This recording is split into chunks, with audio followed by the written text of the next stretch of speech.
This is ESPN on ABC, brought to you in part by Samsung QLED TV, the official TV of ESPN College Football.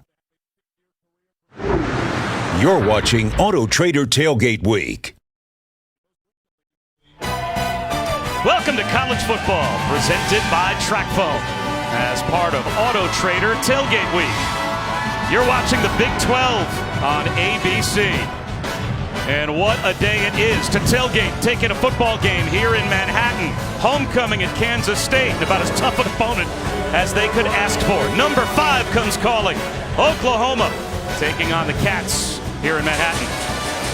Hi again, everyone. Bob Wischusen here with Dan Orlovsky. Allison Williams will join us in just a moment. Last week, we saw Clemson take down Louisville, and you talked about the fact that you thought Clemson was being disrespected somewhat. They're still in the top 4 according to the AP poll. This Oklahoma team is in the top 5. How do they stack up? Well, with today, we're going to see 5 of the top 7 teams in the ranking with Oklahoma. And to me, they're right up there on tape and hopefully in person with Ohio State as the second best team in America. When we think Oklahoma, we think, man, Lincoln Riley and this offense. But they're up there with Ohio State because of this defense and the job Alex Grinch has done. And not only are they up there with Ohio State, because of the defense, they're legit national title contenders. And they've got a national title winning quarterback in Jalen Hurts. Allison, he transfers from Alabama. What impact has he made? Yeah, Bob, and it's that experience and success that helped Hurts earn the attention and respect of his new teammates right away. He said, I got to Oklahoma and I just tried to be myself, share my experience, let them know that to win a championship, it takes the right mentality and playing to your own standard, not worrying about anybody else. C.D. Lamb told me he gives us confidence and an edge because we know he knows what it takes to win a championship. He said it's about the amount of work. We just follow his work and plan as our quarterback. Kenneth Murray said everyone respects him because of it. We want to get to the top of the mountain too. Well, can K-State slow down the Sooners? We're about to find out.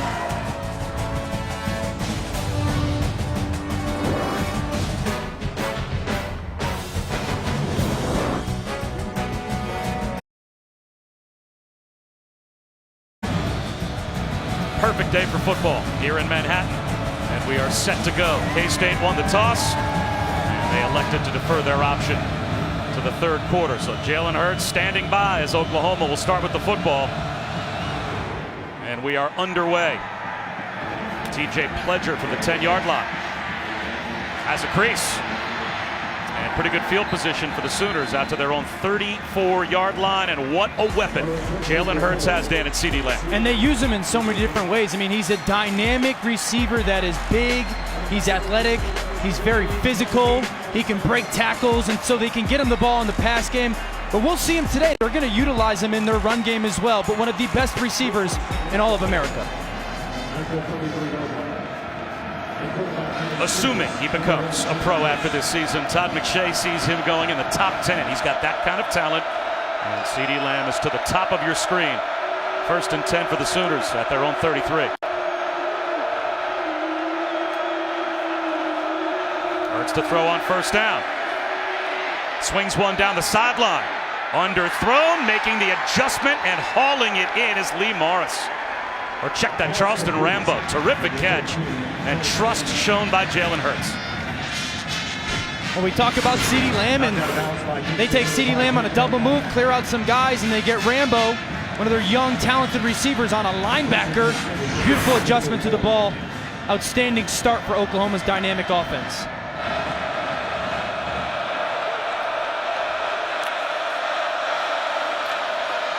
On a keeper, it's Hurts.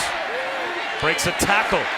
Boy, for a quarterback, he is tough to bring down. Picks up 6 yards. Let's take a look at Jalen Hurts with today's Nissan Heisman Watch and how he stacks up with Baker Mayfield and Kyler Murray as he looks to make this a Sooners hat trick for the Heisman Trophy. It's going to be hard, right? It's going to be hard to keep his name from not being called when New York comes. He's done it through the air. He's done it with his legs, and it's been a seamless transition. He's going to keep it again. Lost the football! And it looks like Oklahoma's got it back.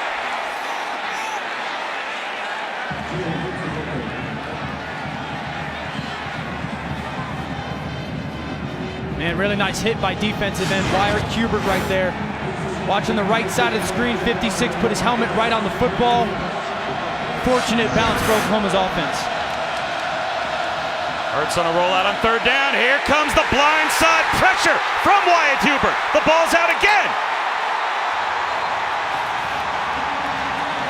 And it's recovered by Kennedy Brooks.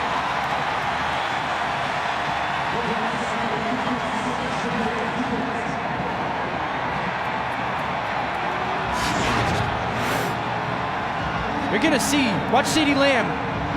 We can't see it on that replay, but Hubert with a huge hit on Jalen Hurts' back, but he had CeeDee Lamb open in the flat, wide open, just did not see him, and that's what forced Hubert to have access to Jalen Hurts. Now the officials err on the side of caution. They call this a fumble, but it certainly looked as if Jalen Hurts, while being hit by Wyatt Hubert, had his arm coming forward and spiked the ball into the ground. So they're going to go to the replay booth and see if this should be an incomplete pass. And it's a big difference in terms of 4th down and distance. Rather than 4th and 8, it would go back to 4th and 3. Although Lincoln Riley never took his offense off the field, even if it was going to be 4th and 8. How about the start by Wyatt Hubert, though? I mean, back-to-back hits. You're going to see him come off the backside. One thing you always get told as a quarterback is when you're doing these sprint outs or rollouts, you never pull up.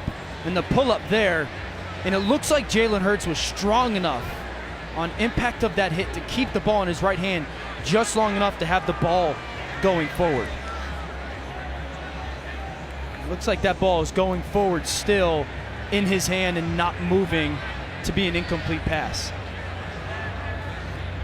As long as he has firm control of the football, the moment that his hand and arms start to move forward, it would be an incomplete pass. Here's the announcement. After further review, the quarterback threw an incomplete forward pass. It'll be 4th down from the 27-yard line. Will the clock operator please reset to 13:25, and the clock will start on the snap. An interesting move here by Oklahoma. In spite of the fact that it's 4th and 3, they are going to send out the field goal group. Gabe Burkich will try from 44 to get the Sooners on the board.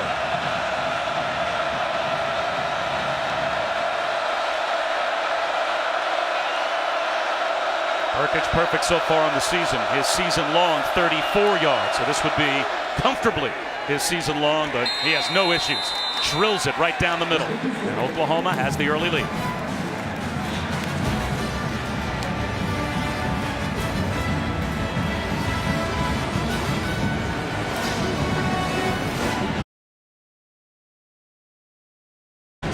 You're watching the Dr. Pepper Championship Drive Game of the Week.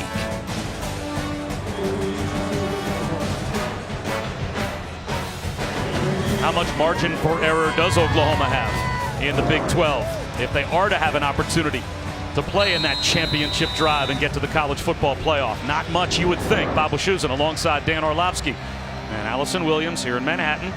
Lincoln Riley's team kicks a field goal to begin, but every time that Kansas State gets a stop, even to hold to a field goal, against this offense, it's got to be a win. Yeah, when you're playing someone that scores 50 a game, anytime you can hold them to 3, you walk off the field feeling great. And Phillip Brooks will take a knee. We know about the offense for OU, but how about the defensive improvement they have made this season? Last year, couldn't crack the top 100 in scoring, couldn't crack the top 114 or better in opponents' yards. Tackles for loss, not impactful as well, but Dan, enter Alex Grinch and the improvement. Totally revamped this defense, revamped their mindset, the stuff that they did up front in their coverage, and I'd say the biggest thing is he's allowed to play this defense and its players to play completely free.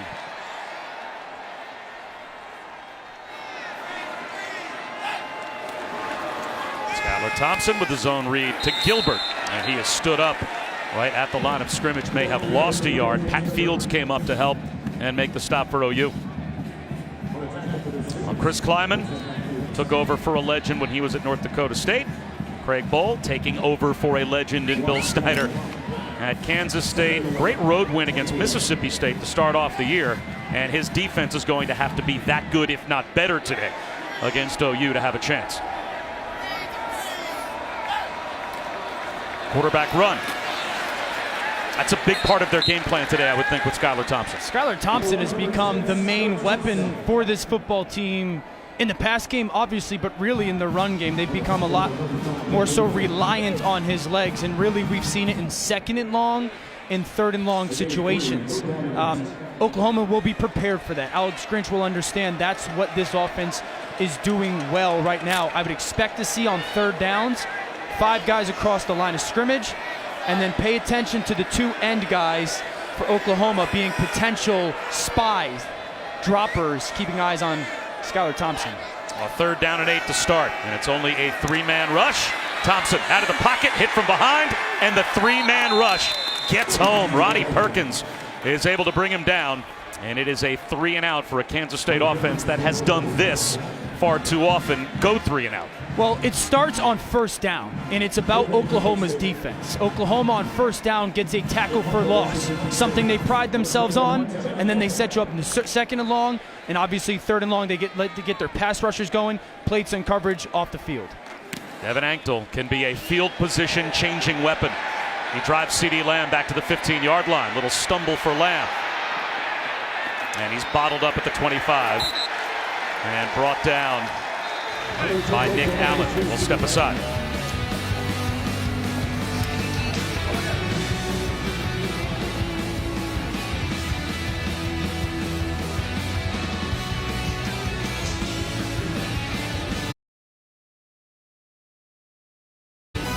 College football on ABC is presented by TrackPhone. The new TrackPhone Wireless. Now you're in control. And in part by Coca-Cola. Share a Coke this season with friends, family, and maybe even a rival.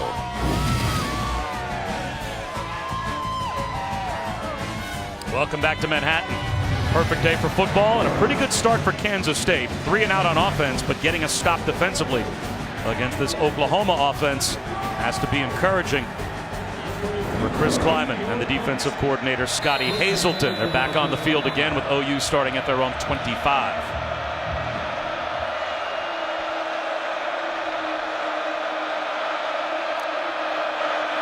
Hurts to throw. Easy flip to Rambo. No gain. They have lost a half yard. That's a good job to rally to the football by Jerron McPherson. It's a nice job by McPherson and Sullivan. That's something Oklahoma does really well. They throw the shallow if the linebacker drops. If not, it becomes quarterback draw. Both those guys rally to the football well.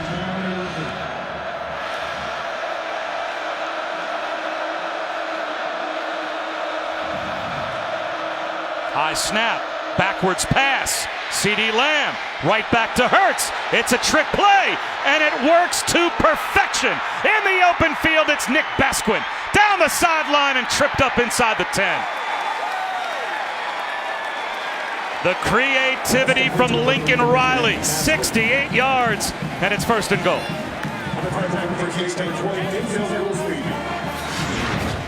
What a play. Fake the handoff, throw it to CeeDee Lamb back. He flips it back to Jalen Hurts. And Basquin, who had fell down on the play, faking a block on purpose, is completely uncovered. And again, the creativity of Lincoln Riley on display early.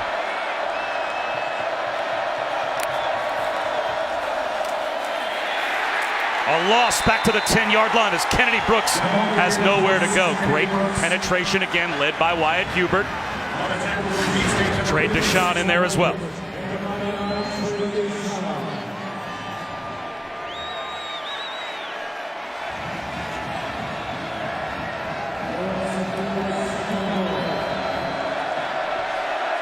Creativity. Yeah, I mean, that's the fake fall down.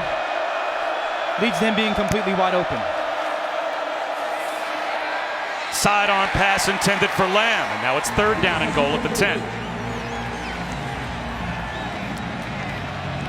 Nice job of those 2nd-level defenders right there, dropping out underneath. Kind of a hard sell, play-action pass. And this is, we talked about early on, this is a huge moment for Kansas State's defense after that big play to potentially force another field goal opportunity for Oklahoma's offense. You're looking at the #1 big play offense in all of college football. But a chance for a goal-to-go stop for the Kansas State defense. No one in the middle of the field. Now they shift. Here comes a blitz. Hurts out of the pocket. He's going to try and run for it. Pushing the pile. Play not dead yet. He's at the goal line. Is he in? Oklahoma thinks it's a touchdown. Touchdown! Wow.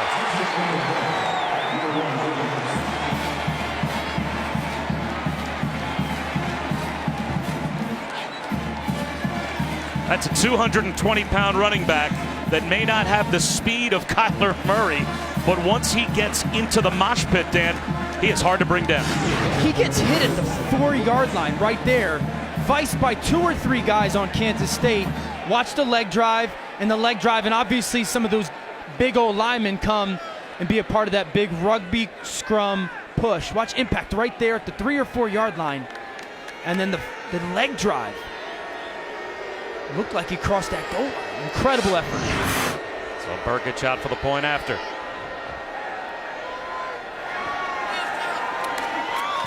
And on the 10-yard touchdown run by Jalen Hurts, his 11th rushing touchdown of the season. It's 10-0 OU.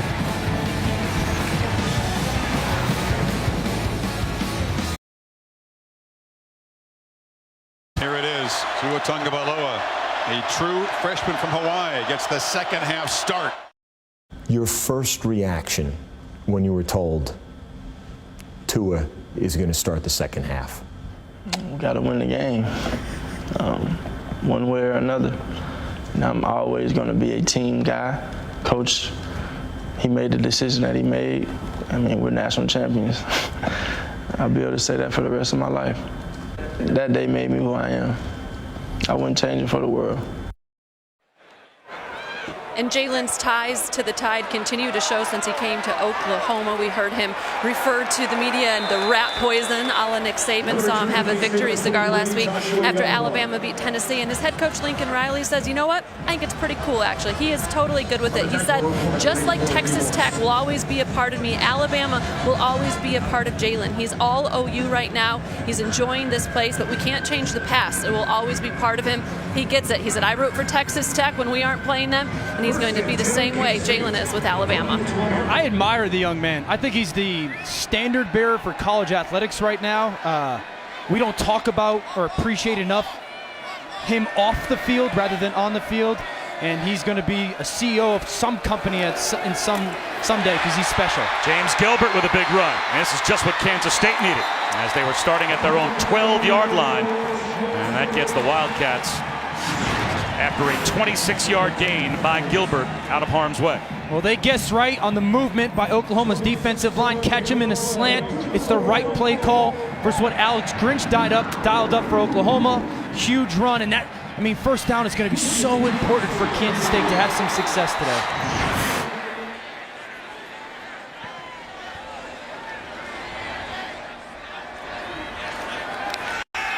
Skylar Thompson off play action. Lofts one to the sideline, but that's too high for Chabastin Taylor.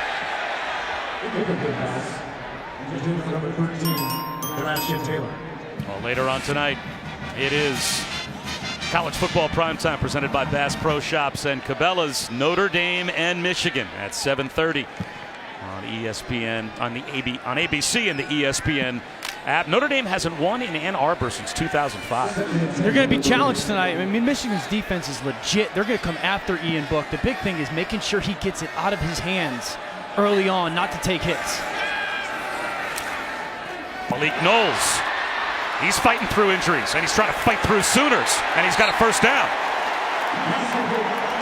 Knowles has a chance to make explosive plays if they can get him on the field, but ever since the win over Mississippi State, he's had a knee, he's had an ankle, and he's been on a pitch count. Malik Knowles is a difference maker for this offense. I told you guys, I think he's the next really good NFL wide receiver coming out of Kansas State. Jordy Nelson, Tyler Lockett. He's big, he's strong, he's athletic, he's long, great hands. If he has a big game, this is going to help Kansas State's offense immensely.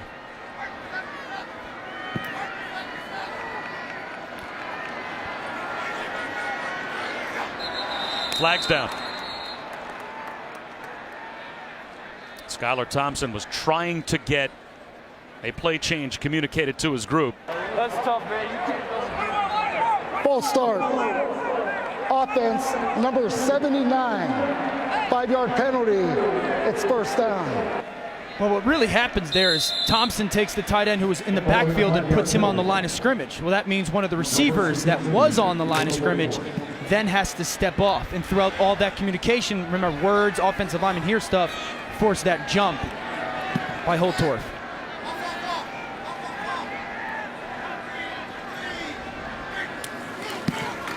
Here's Jordan Brown. He was out last week as well, and he gets the 5 yards back. Transfer from North Carolina. What about the keys for Skylar Thompson today? Well, the big thing is don't look at the scoreboard, right? Oklahoma's got a great offense. You just go play against the defense every single play. You're going to hear me say this a lot, Oklahoma. What you see is not what you get both pre and post snap. And you're going to have to be willing to throw the football downfield to create some offense and hang with the high-scoring Sooners. And now they've got Knowles back on the field for 2nd down and long at the top of the screen.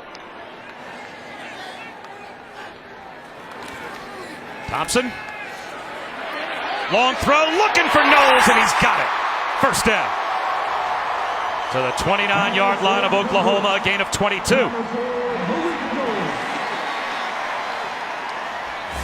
Well, what you see is not what you get is really upon this 5 guys along the line of scrimmage, 2 safeties. At the snap, you're going to watch these safeties go from 2 high to 1 high, and then those guys that were up on the line of scrimmage drop back and play secondary level spy guys. But that is going to be the theme for this offense. As a quarterback, I see something pre-snap.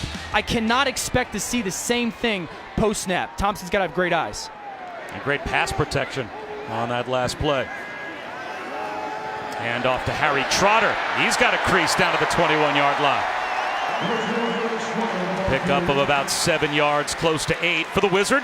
I have named him the Wizard, by the way. The fact that no one at this point has nicknamed Harry Trotter the Wizard, to me, is like malpractice. Yeah, their loss, right? He's become a really good player for them, and I love right now what Kansas State is doing. Talked about having to be aggressive, take some shots. We saw some balls to Malik Knowles. Now we're getting the perimeter run game going. Cutting on the outside should open up some play action for them as the game goes on. Josh Youngblood, the freshman, picks up a first down.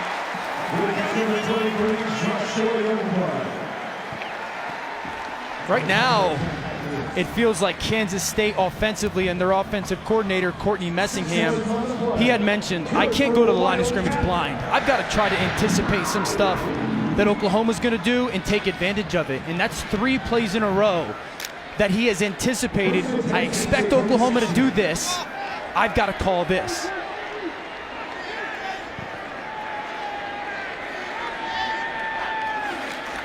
Back on the ground to Brown. Into a pile up, and it's a gain of 1 to the 15-yard line.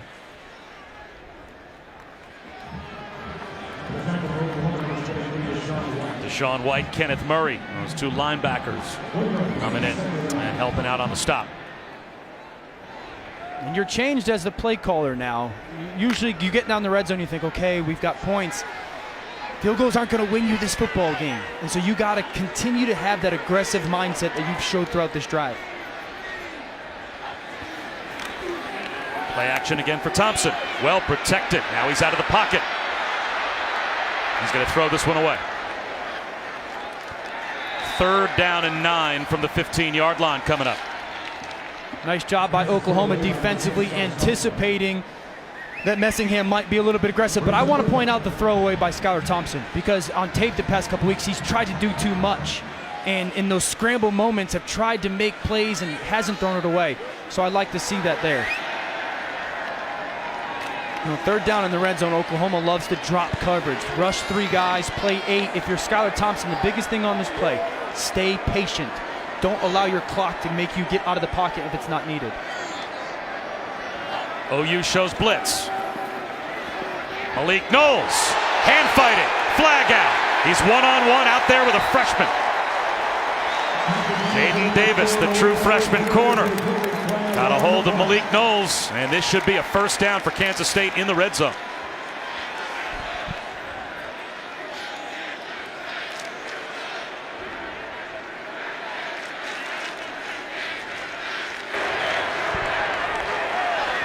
Pass interference. Defense. Number 4. Spot of a foul. Automatic first down. Watch the grab by Davis here with that right hand. Pull the jersey of Malik Knowles. Easy call.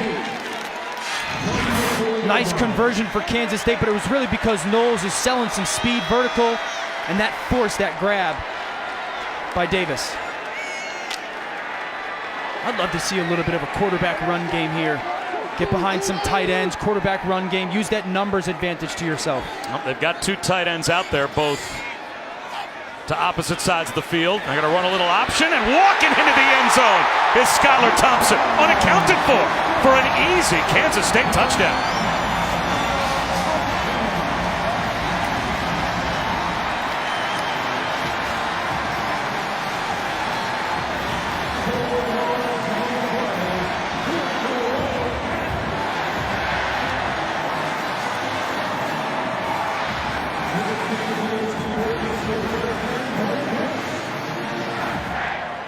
Your over-under today was 3 of double-digit play touchdown drives Kansas State had to have. Well, they just got their first. How many plays? 10. Big one. I love the finish of the drive. Put it in your quarterback hands. Nice seal on the edge. Easy option for him. Kansas State on the board.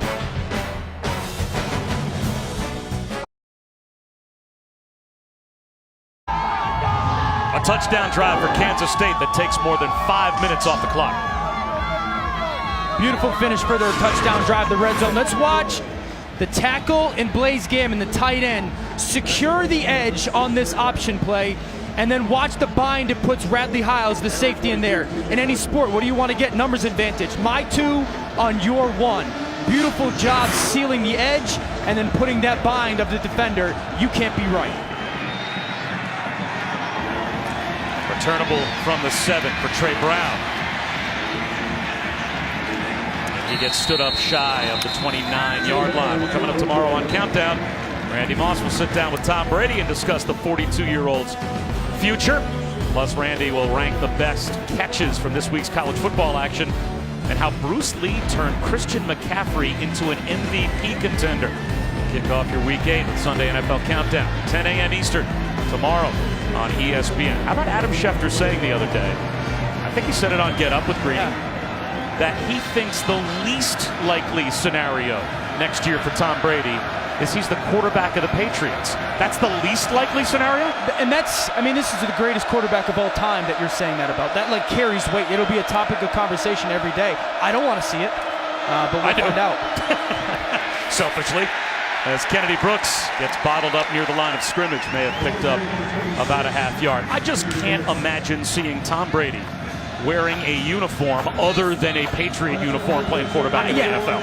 That's why if he's not playing in New England, he ain't playing anywhere. I don't think. Play action for Hurts.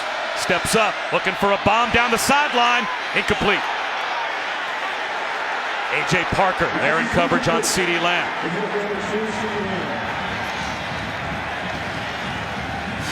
Oklahoma trying to take a shot to CeeDee Lamb. He's adjusting on the ball, and Parker there.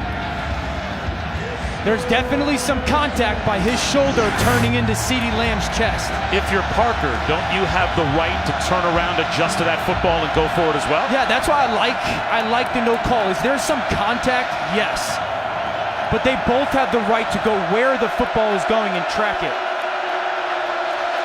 CeeDee Lamb now in the backfield next to Jalen Hurts, and now empties the backfield on 3rd down.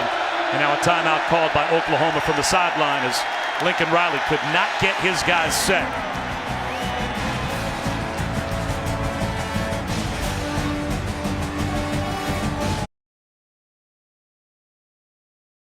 Welcome back to college football, presented by TrackPhone, all part of Auto Trader Tailgate Week. This is the Big 12 on ABC. Bob Wischusen, Dan Orlovsky, and Allison Williams. It's an early lead for Oklahoma, but for a Kansas State defense now forcing some 3rd downs, on the verge of maybe getting off the field here on 3rd down and 9. You can sense their confidence building a bit. Yeah, and the big thing for them right now is, okay, where is CeeDee Lamb? as Lincoln Riley has put him in the backfield, and then they motion him out right there. So where's CeeDee Lamb? And then double A-gap pressure. Low snap. Jalen Hurts trying to adjust. Sidearms a throw, and there's CeeDee Lamb getting loose down the sideline. What a play by Jalen Hurts.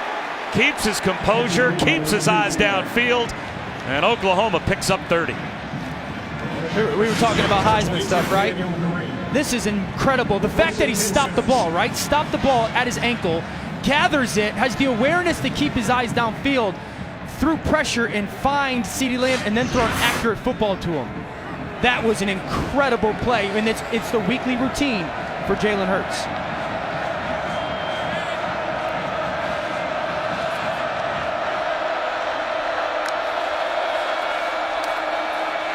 Hurts into the secondary.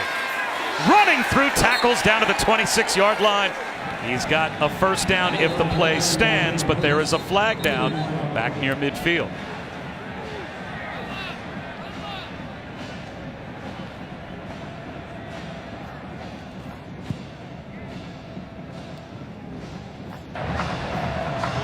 Personal foul, face mask, defense number 99. Half the distance to the goal from the end of the run. It's first down. Number 56 may remain in the game. And the reason they're making that announcement is because Creed Humphrey, the center, lost his helmet on the play. Well, normally, if you lose your helmet in college football, you have to come off the field for at least one play, but not if you lose your helmet because of a penalty by the other team. So Creed Humphrey can stay on the field, and add it all up, it's a first down at the 13-yard line for Oklahoma. A 15-yard run and a 13-yard penalty.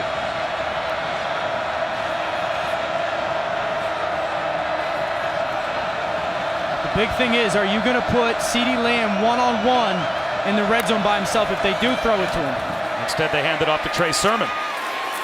Physical run down to about the 7-yard line. He picks up 6. But that's where a guy like Lamb helps your offense, because down in the red zone, no, I don't want to single him up. You have to play with 2 high safeties, meaning you can't have enough people down near the line of scrimmage in the box for your run game, and it helps your run game, having a player like that and the attention that he garners.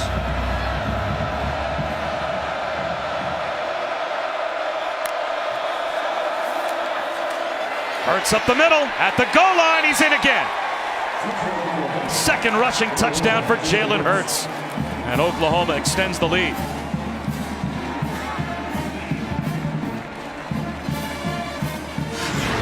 Quick strike. Watch Jalen Hurts. Watch where he starts, shifts laterally to his left, doesn't hand it off, keeps him himself, and there's a huge lane, and he finishes again at the goal line. We often talk about quarterback launch point when it comes to the run game. Oklahoma will change the launch point in their, or in the pass game, they'll change the launch point in their run game for the quarterback better than anyone.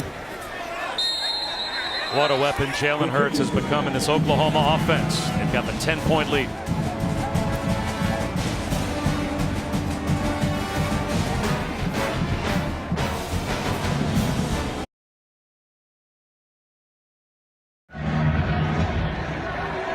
Jalen Hurts now has 12 rushing touchdowns this season to go along with 20 passing touchdowns. He's just racking up incredible numbers. He averages just shy of 400 yards of total offense per game by himself. 43% of FBS teams don't average that much total offense, as Jalen Hurts does all by himself. So he averages more yards per game by himself than almost half of the teams in college football. He's already got a $171 in the first quarter today. Pretty good. Leads America in yards per attempt. How about this? He's the 5th leading rusher in America at any position. Phillip Brooks. Pretty good return out to the 31-yard line for Kansas State.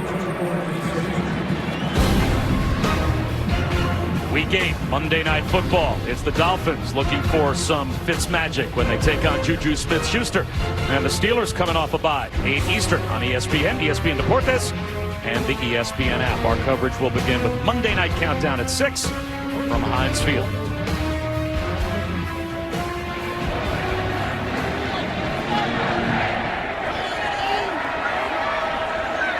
Two tight ends. And Skylar Thompson back to work with James Gilbert to his right. It'll be Gilbert. Breaks a tackle. This is a young man that did not get a Power 5 offer out of high school. He goes to Ball State and became an all-MAC running back at Ball State, but now gets a chance as a fifth-year graduate transfer to come play in the Big 12 for Kansas State. He's become their premier back of their offense. And I'd say the best quality that he has is his vision, and he showed it right there. Like getting into the hole, felt a linebacker get out of place, the vision to bounce it outside and get 6 yards. That's a play action for Thompson. Throws on the run. That's Jax Deneen. Freshman fullback makes a diving catch. His second of the season, and it's good for a first down. Really nice job anticipating pressure from Oklahoma, beating that pressure with a quick throw. A better throw, it's probably another 15, 20 yards. That's my kind of body type for a guy to make a catch. Almost looks like looks like the play-by-play guy. A file cabinet, maybe. Yeah, is that big block? Is that where you were going? I was trying to be kind. Yeah, wondering why you were looking at me. Well, you said that. There's a crease into the secondary for Gilbert. Hurdles his way down to the 35-yard line before he's brought down.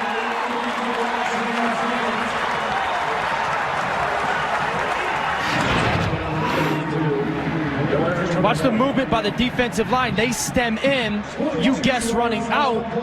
And that's been the theme for the first quarter right now with Kansas State, is they're guessing right on what kind of movement Oklahoma's going to give them. A couple blocks on the perimeter, you cut a guy, and beautiful foot in the ground, get north and south by Gilbert. Kansas State does not have to snap the ball before the end of the quarter. Looks like they're going to run a play, though. And they'll hand it off to Jordan Brown. He's got a chunk play into the red zone. And that will take us to the end of the first quarter. Oklahoma on top by 10, but 16 more yards for a ground attack that Kansas State has to lean on today if they want to stay in this game.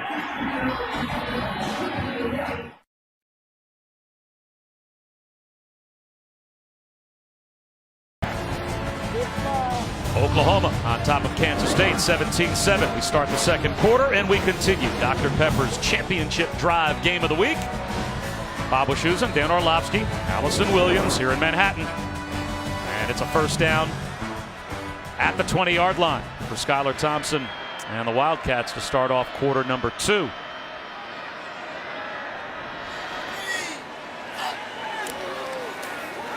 Play action. And Thompson's going to heave one in the back of the end zone for Knowles. Incomplete. I'm not sure if that was a throwaway attempt or he's just trying to give Knowles a chance to make a play.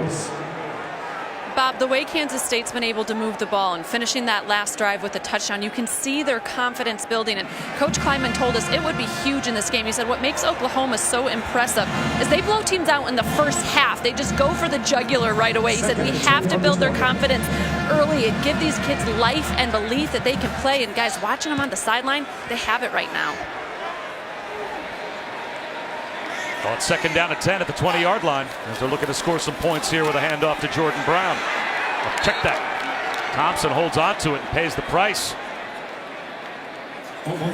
Marquez Overton was all over him in the backfield, and Kansas State goes backwards. He's going to want this read back. If he hands it off, Brown's still running. Really good job by Oklahoma defensively, and Marquez Overton staying home, wrap tackling on Skylar Thompson's ankles. Overton has to come out for a play. He lost his helmet. And with Jalen Hurts and the rest of that offense over on the sideline, that's always a win for Kansas State to keep them off the field, but now faced with 3rd and 17.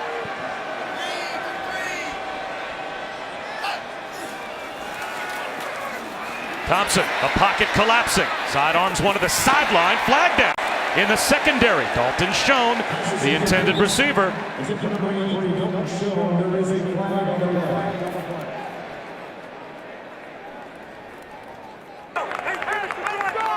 Prior to the pass, holding, defense number 6. 10-yard penalty from the previous spot, automatic first down. Huge penalty called on Trey Brown. That's the second red zone penalty that we've seen in the Oklahoma secondary, right? We saw one early on on Jaden Davis. A holding now, this one on Trey Brown in a 3rd and 17. That gives Kansas State an easy first down. It doesn't go down in the box score like a turnover, but it almost has that huge, feel. You're about to hold to a long field goal, and instead it's a first down in the red zone for Kansas State. Thompson, quarterback draw. Grabbed around the ankles at about the 15-yard line, falls down to the 13-yard line. Seeing a lot of pre-snap stuff horizontally by this Kansas State offense, whether it's jet motions. That time Brown, they flushed the back all the way to the field, trying to get numbers out of the box to help their run game. You got to be very aware if you're Oklahoma right here for a play action pass out of this run look. Screen set up to Schoen, but he's got nowhere to go. No blockers out in front, helpless as Trey Brown got there first. Also arriving quickly was Kenneth Murray. So now you're back to 3rd and long for Kansas State. I like the job by Oklahoma, though. They were anticipating, alert for a play action pass, and they dropped numbers there to help them protect against nobody getting downfield. 3rd and 10 here. I'd anticipate blitz if I was Kansas State, and I want to see if I can get Malik Knowles one-on-one versus one of these corners who struggled to cover so far today up top. Thompson looks that way. Instead, it's the underneath man. Joaquin Gill, a first down. 1st and goal at the 5 for Kansas State. 13 yards, they'll mark him out inside the 5. Love so many things about it. Great stem by Joaquin Gill. Watch the ball come out of Skylar Thompson's hands right when Gill is turning his head. Anticipation, ball placement, running away from a man defender. Absolutely picture perfect by Kansas State. Galarian Turner Yell, the strong safety. That's a pretty good matchup, I'd have to think, for Kansas State to get your slot receiver on a safety.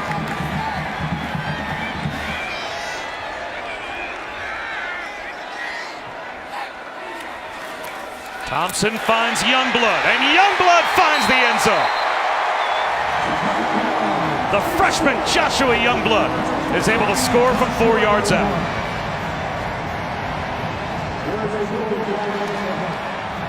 Flag down at the 10-yard line.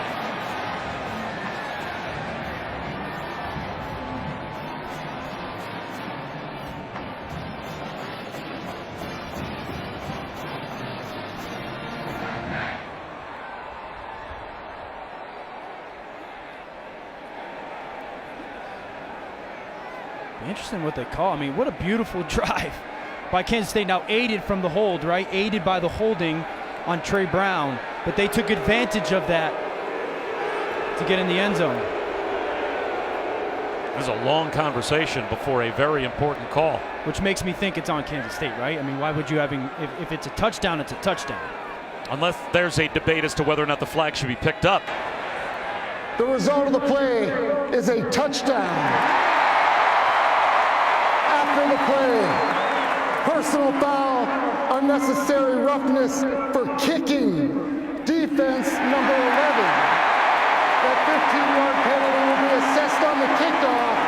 Number 11 has disqualified himself from the game. Wow, that's Parnell Motley, a starting corner for Oklahoma, who has been kicked out of the game. And we'll see if we can pick it up here. Look at Motley right on the sideline right there. Takes a kick at long. For a senior to do that in that moment. Teams live in nickel, so they have defensive backs, but Lincoln Riley told us we're really only bringing 3 true corners to this game. We've got Motley, Trey Brown, and Jaden Davis, and now one of those 3 has been ejected. So now a true freshman, Jaden Davis, he's going to play the rest of the way. And it's 17-14 as Parnell Motley's afternoon is over.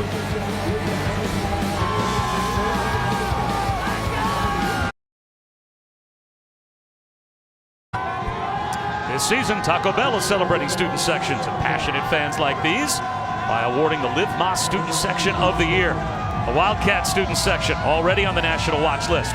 You can go to ESPN.com/Taco Bell to see how your school can compete and get the committee's attention by using the hashtag #LiveMoss Student Section Contest. And they're whooping it up in that student section as they believe here in Manhattan with their team giving Oklahoma all they can handle in the first half. Let's talk a little bit about Wyatt Hubert. We saw him early on shed a tackler, shed a blocker, get his helmet on the football and force that fumble on Jalen Hurts with a big hit. Now I want to chase down the backside with relentless effort. Hurts pulls up, almost forces sack, fumble, but he's been impactful today. We talked with him yesterday and he remained very confident. Listen, our defensive line is experienced. Oklahoma's is not. We have to use that to our advantage. So far, their defensive line is doing enough.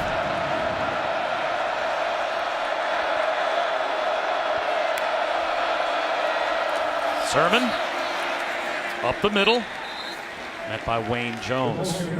4-yard gain on first down.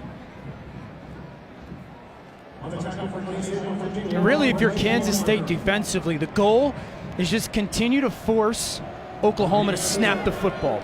No easy, there's such a quick stride offense. Don't allow them to go score in 2 minutes. Make them make snaps and go on them 10-play drive themselves. Play action, seam route, and that is a completion all the way out to midfield. 22 yards. As Braden Willis got loose. That's an incredible graphic. That they only run 64 plays a game, which is 119th in America, yet have the most yards. They've snapped the ball 7 times less than their opponent and have 2,000 more yards than them. That's crazy. And they get CeeDee Lamb in space with a blocker out in front. He stays in bounds and picks up another first down. But when you are number 1 in America in plays of 20 yards or more, 30 yards or more, 40 yards or more, it doesn't take you many plays and a lot of time off the clock to get down the field and score. Yeah, and you guys had all week, hey, if you're a defense, what do? You know, to try and stop them. I said you don't. You just have to try and slow them down a little bit as you see these explosive, and the disparity of the game is this is what Oklahoma's great at, and it's not something that Kansas State offensively coming into this game has been good at. But you don't try and stop them. It's unrealistic. You have to try and slow them down and make them snap the ball. 4-man rush. Hurts out of the pocket. Takes a wallop right at the first down line to gain.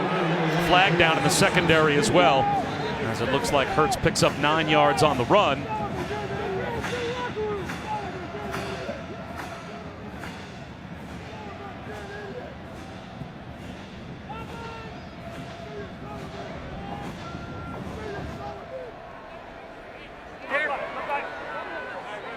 Personal foul, targeting, defense number 3. The previous play is under further review. That's the Mike linebacker Elijah Sullivan in on the stop of Hurts. Now Hurts is a runner, so this has to be a crown of the helmet foul that they think may be warranted there on Elijah Sullivan. Remember, too, if he lunges. I don't think so.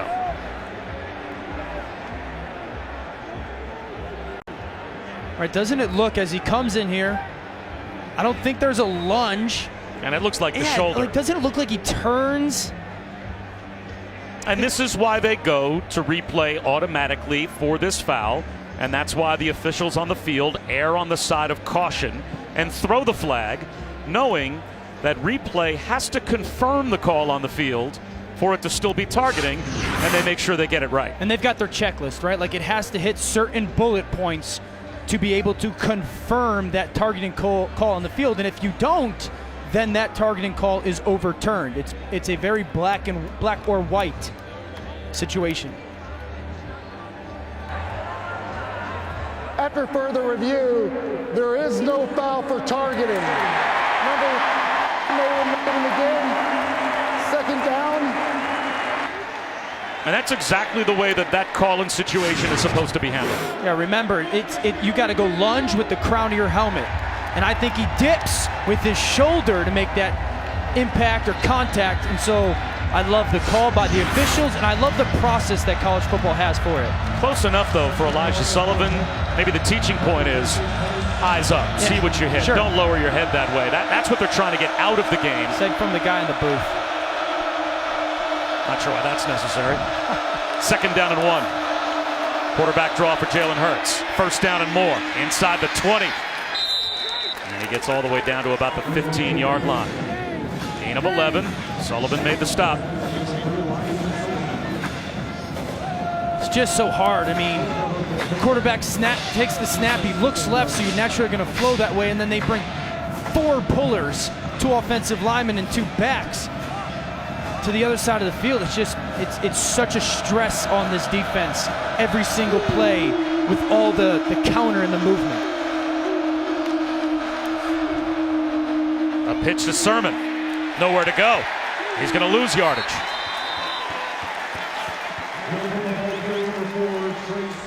Well, if you're going to run the football, maybe that's the guy you want to run the football with. Jalen Hurts. Boy, has he been a weapon on the ground. He's such a dynamic player, and you see the 9.5 yards per rush. And Kansas State allowing almost 7 yards per carry to a quarterback in a non-sack situation. The marriage, it doesn't sound great when you're going offense-defense. 7th play of the drive. 4-man rush again. Jalen Hurts out of the pocket again. Inside the 10-yard line before he's brought down. And now it's a big 3rd down. 3rd and about 3.5 for Oklahoma. Just inside the Kansas State 10. Now they'll mark him down right at the 10, so it's 3rd down and 4. Just watch Jalen Hurts put his right foot in the ground right there. Gets Daniel Green to overrun. We continue to harp on the fact of the special athlete, the strong athlete that he is.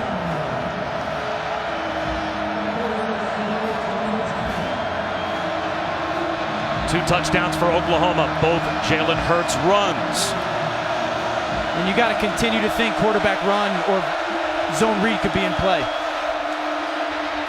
There he goes again, tripped up. And now what does Lincoln Riley do? It's 4th down and a couple from the 8-yard line. Wyatt Hubert made the stop. And does this surprise you at all that the field goal unit would come out on 4th down and 2? It does. I mean, with the quarterback that I have and the power run game that I could employ with Oklahoma's offense, I am surprised that he would not go for this, especially, you know, if you're thinking, okay, my defense hopefully would settle down and we could at least pin their offense back and make them drive the field again on us.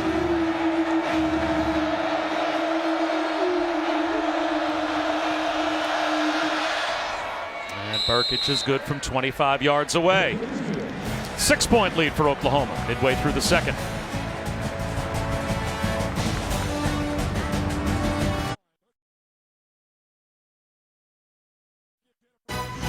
College football presented by TrackPhone on ABC is brought to you by Pacific Life, 150 years strong, protection and retirement solutions for your future. Mazda, feel alive. And ice-cold Dr. Pepper, the official drink of Fansville. Well, when Lincoln Riley replaced Bob Stoops 3 years ago at 33, he was the youngest FBS head coach at the time. And of course, that connection traces back to being a walk-on quarterback for Mike Leach, Texas Tech.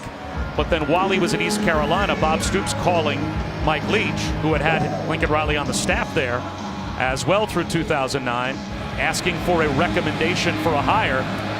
And Mike Leach said, I'd hire Lincoln Riley if I were you. Turned out to be a good move. Youngblood on the return. A pooched kick.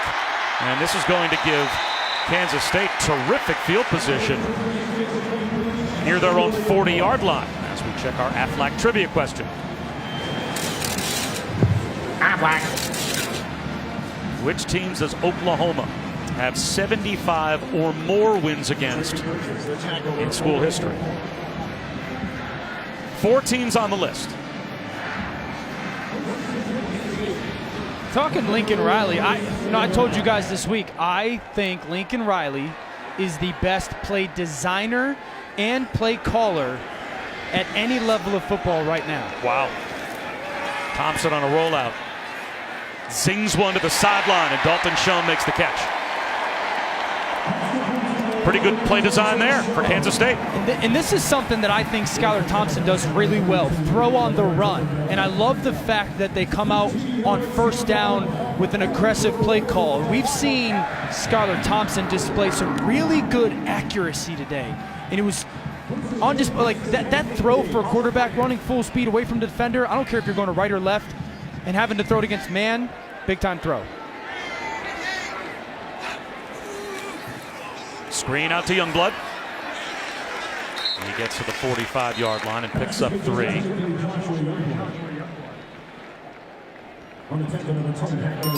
They're using that as their run game right there. They'll put the slot into the boundary.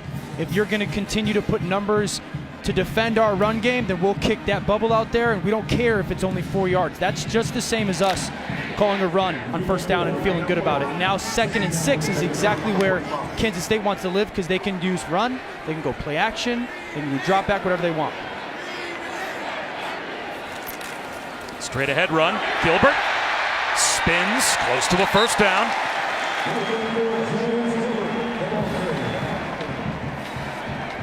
Jaden Davis came up to make the stop, and that is good enough for a Kansas State first down.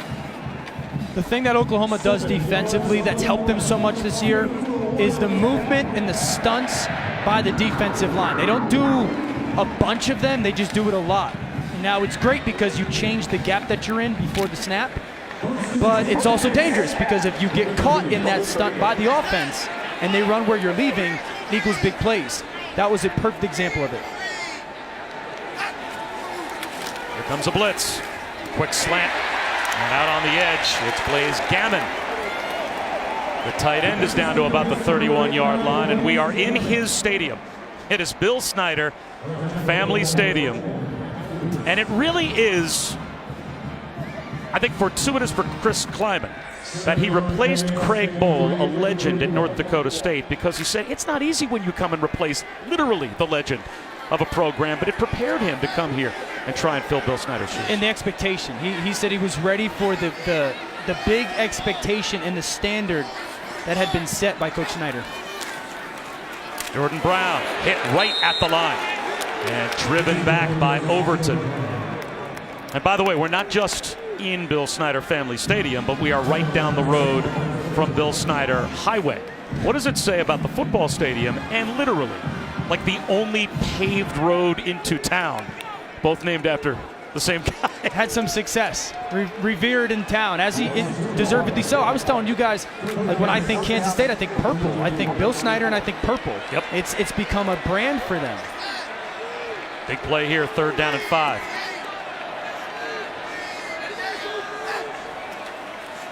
Jet sweep. And now what do? Phillip Brooks thrown back. That's a loss of a yard. Not in realistic field goal range. And now 4th down and 6. The thing that Deshaun White did so well there was he didn't get cut on the perimeter. That's what's helped this run game for Kansas State. You know, if I'm Kansas State right here and choosing to go for it, I'm going to bleed this clock. Because if I get to the line of scrimmage and I don't like the look of the defense, I'm going to let the clock go down to 0 and call a timeout. I'm going to find Malik Knowles one-on-one. He hasn't been covered yet today. And they know they have to take risks at some point offensively because of the points they figure Oklahoma's going to put up. 4-man rush. Wide open. It's Joaquin Gill. First down and more to the 20-yard line. That's a 4th down conversion and a big one. A gain of about 14 yards.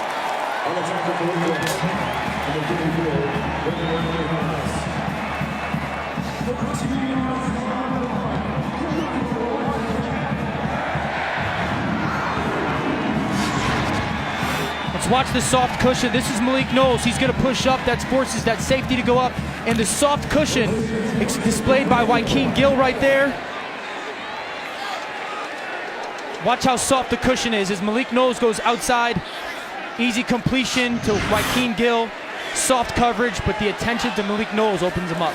Thompson again to the sideline, turning upfield and staying in bounds is Samuel Wheeler, the tight end.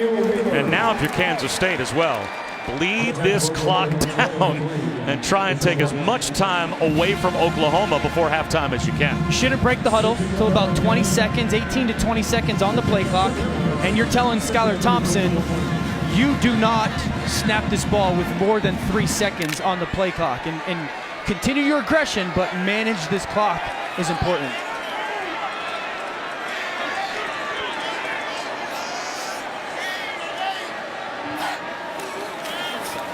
Losing the football is Thompson. At that mesh point with Jordan Brown, they nearly turned it over, and now it's 3rd down.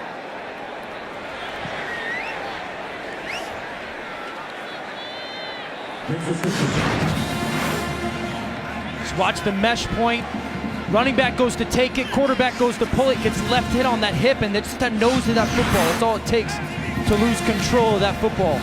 So now if you're Skylar Thompson, the big thing is you're in field goal range and you've taken a ton of time off the clock. Nothing crazy. But if you like a matchup, I'd look down the middle of the field. If you like a matchup, you take your shot. Quick out. Short of the 1st down is Wheeler. And now you'd think that Oklahoma might call a timeout. It's 4th down and about a yard, maybe a yard and a half.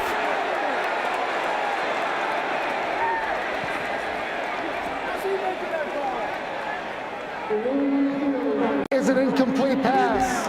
Will the clock operator please reset the clock to 1 minute, 25 seconds? And no need for Lincoln Riley to take a timeout. Good location on the throw. And a good call. Just the stretch by Wheeler right there. He's not able to finish it through.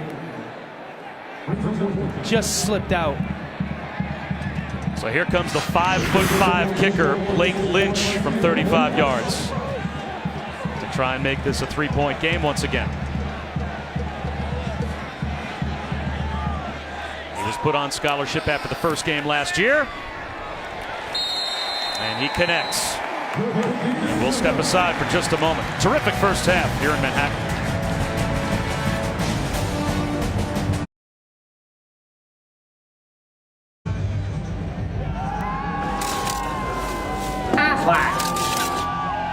Perfect day for football. And an interesting Aflac trivia question. The answer now, which teams does OU have 75 or more wins against in school history? Well, 4 on the list, all in their league. Iowa State, Kansas, Kansas State, and Oklahoma State.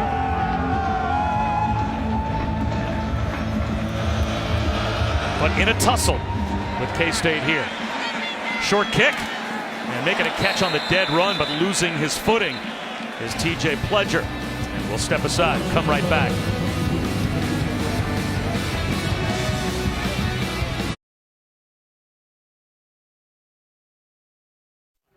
Shakur Stevenson is fighting his girlfriend's brother. Probably some bad blood there, right? Apparently there's bad blood there. We'll find out. Oklahoma starting. Time on the clock and 2 timeouts at their own 24-yard line. OU has 3 touchdown drives already this season that are 75 yards or better that have taken less than a minute and 21 off the clock as Hurts gets racked up behind the line. So they're more than capable, but not if Reggie Walker has anything to say about it. About that job by A.J. Parker, too. Reggie Walker chased down from the backside in the corner. A.J. Parker, who was playing cover 2, you know, that flat defending corner, comes up willing enough to be aggressive on the tackle. Big play. And time coming off the clock as well. Down to 53 seconds. Jalen Hurts, backwards pass. It is another trick play. Basquin pulls it down. Now he's going to fire one. It's tipped, and on the count, it's intercepted. A.J. Parker. A takeaway off the trick play for Kansas State.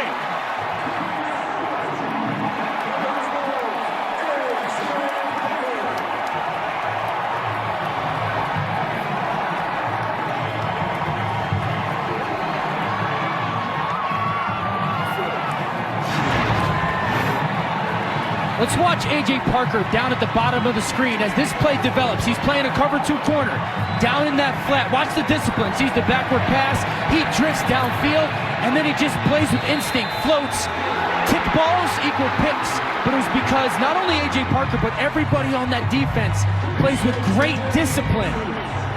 They don't fall for the trick. They've already seen it once. tipped ball, right place, right time. A.J. Parker with a huge play in this half. Kansas State has all 3 of their timeouts. Thompson to the sideline, broken up. Well done by Trey Brown, right in front of Dalton Schoen. Coming up at the half, by the way, we'll check in. It's the Capital One halftime report. What's going on between the Buckeyes and Badgers in a rainstorm? The ACC Coastal very much up for grabs. It always seems to be a good day for quarterbacks in college football, and this is another one. We'll talk about all of that coming up on the Capital One halftime report. Big thing for Kansas State right now is your play calling. Nothing risky with the football. You want to score a touchdown, but you just got given points. So you might be able to try and pop a draw here. Just get the snap off. Errant pass. Joaquin Gill, obviously with Skylar Thompson thinking he was running a slant, kind of pulled up and broke his route off at the 6-yard line. Looked like Skylar Thompson saw soft coverage or vacated area, and Joaquin Gill just didn't see it fast enough. Now 3rd down. If I'm Kansas State and I just got given a gift in many ways, I know you want to go be aggressive here, but I'm thinking maybe a screen, a draw, something that keeps the football out of harm's way, because I don't want to just give it back. Oklahoma shows blitz. Here they come. Quarterback draw. Skylar Thompson, one-on-one, breaks a tackle. Touchdown.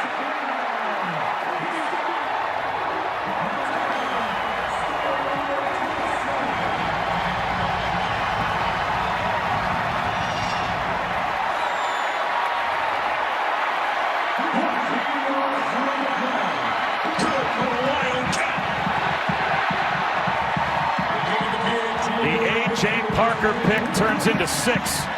Skylar Thompson and Jalen Hurts now both have a couple of touchdowns on the ground. Kansas State with the point after has the 4-point lead. We're back in 30 seconds.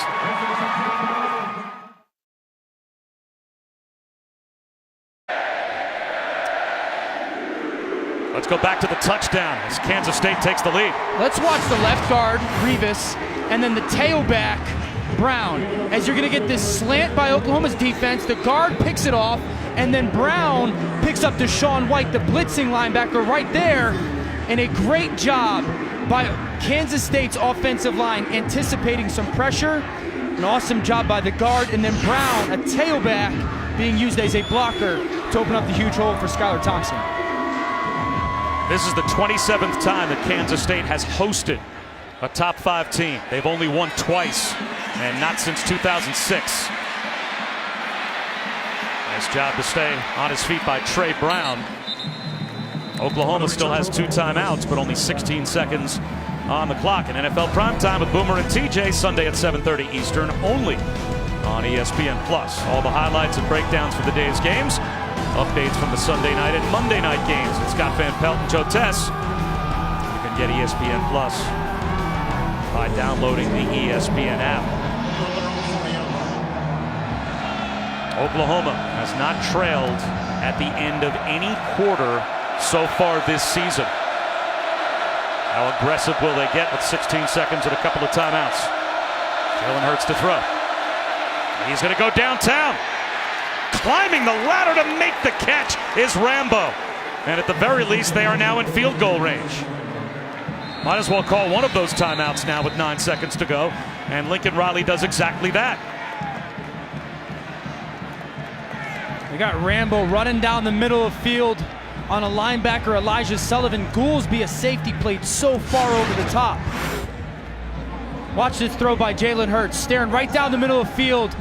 I got a wide receiver and a linebacker to throw it up, and then Rambo not only going up high to catch it, but high, and then watch it how quickly, when he catches his ball, tuck down to his body to make sure that Goolsby couldn't come over the top and knock it out. 9 seconds, 1 timeout. Yep. Throwing it into the end zone from here really does put the ball in harm's way. Are you just playing for a field goal here, or do you think you have enough time and low risk enough with Jalen Hurts to take a shot at the end zone? I think you can take a shot at the end zone, absolutely. What you'd want to do is you design a play that there is a shot. Somebody's going into the end zone, and you tell Jalen Hurts, listen, if you like it, you cut it loose. And then there's another underneath route or two where if he doesn't like that shot, and it should be something he likes pre-snap, if he says no to that pre-snap, there's a different two-man combination he can work to get another 8 or 10 yards. The big thing you tell him here, Bob, you do not run around with the football. Right. You don't try and scramble and run around, because then that 9 seconds goes real quickly. This is a one-look and go type play. Correct. If it's not there, you have to have time on the clock to make sure you get your field goal chance. And they do have a timeout remaining as well. Play clock is winding down. Down to 4. Hurts still looking over to the sideline. Lincoln Riley might have to call timeout. Nope, they get the play off. Hurts, he's in trouble. He goes down. Is he in field goal range? Well, Lincoln Riley can call timeout, but taking a sack there can't happen. If you're Jalen Hurts, just lost 10 yards, as Wyatt Hubert gets him.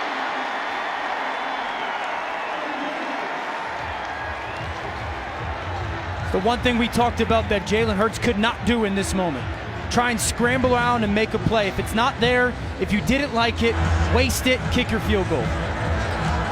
Guys, I talked to Lincoln Riley before the game, and he told me that while he'd like to get to the 35 to be in field goal range, the longest for his kicker would be a 60-yarder. So right now you're looking at about a 50-yard attempt here. Now, they said that Gabe Burkage, it wouldn't be distance that would be the issue. It would just be accuracy, but he could easily reach from anywhere in plus territory, and this is going to be a 50-yard attempt.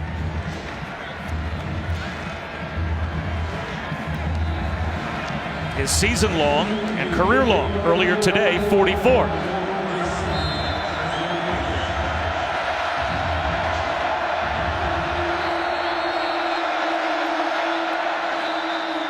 And now a timeout called by Kansas State.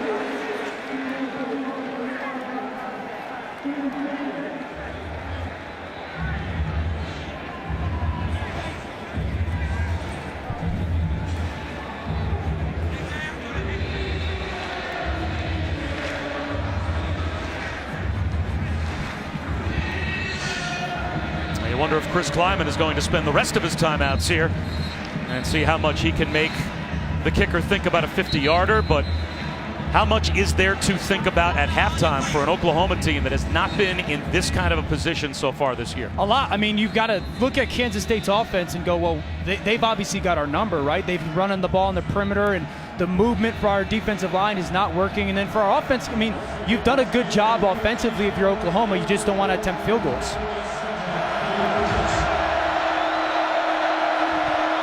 Looks like this time Kansas State will not call the timeout. Here's the 50-yard attempt. Plenty of distance, and it is good. So Burkage finishes the first half with another new career high, 50 yards away. What a first half. We've got a one-point game at the break. After the break, it's the Capital One halftime report.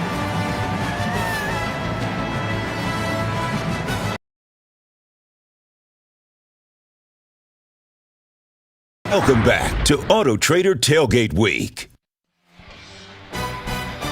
Welcome back to college football presented by TrackFoam, part of Auto Trader Tailgate Week. This is the Big 12 on ABC, and a big surprise so far, better than a 3-touchdown underdog. Kansas State at home against number 5 Oklahoma, but it's a 1-point lead for the Wildcats who start the third quarter with the football. And it will be Phillip Brooks to bring back the second half kickoff. And a good return. Close to the 35-yard line before he is finally brought down. Bob Wischusen, Dan Orlovsky, Allison Williams. An eye-opening first half. And not even so much on the scoreboard for Oklahoma's offense. This is pretty much their average. They average about 50 a game. Their defense, though, giving up 24 to Kansas State, surprises you how much? They haven't done anything well defensively. Their defense has gotten run on, especially first and second down. They've been beat in man coverage, and this was a defense that has really been trending in being a difference maker for Oklahoma. Very few tackles for loss, so they've got to make some corrections defensively. Stop the stunting and be better in man coverage. And off to Gilbert to start off the second half. And he picks up about 4. Number 34, James Gilbert. Belief, belief, belief. That was the message from Chris Kleiman to his team at the half. Really pleased with the lead and told his guys we have to play a great second half to try and beat a great football team, and really happy with the way his offense was able to move the ball, really balanced offensively because they've been able to run it, utilizing some power. Their inside stuff has been effective. He said that helped us keep them off balance because then we could use our play action. They played a nearly flawless first half, and they still only have a 1-point lead. Here's Gilbert again, trying to get out wide, and does. Breaks a tackle, picks up a first down and more. Let's take a look at today's Pacific Life game summary. And quarterback run has been a big factor for both guys. Well, for offensively Oklahoma, it's been the Jalen Hurts show, and you mentioned it, the quarterback run. He's been outstanding with it. And then Skylar Thompson has matched him with his legs. A beautiful early touchdown and an option. He's run the ball incredibly well and made some really timely throws in their pass game.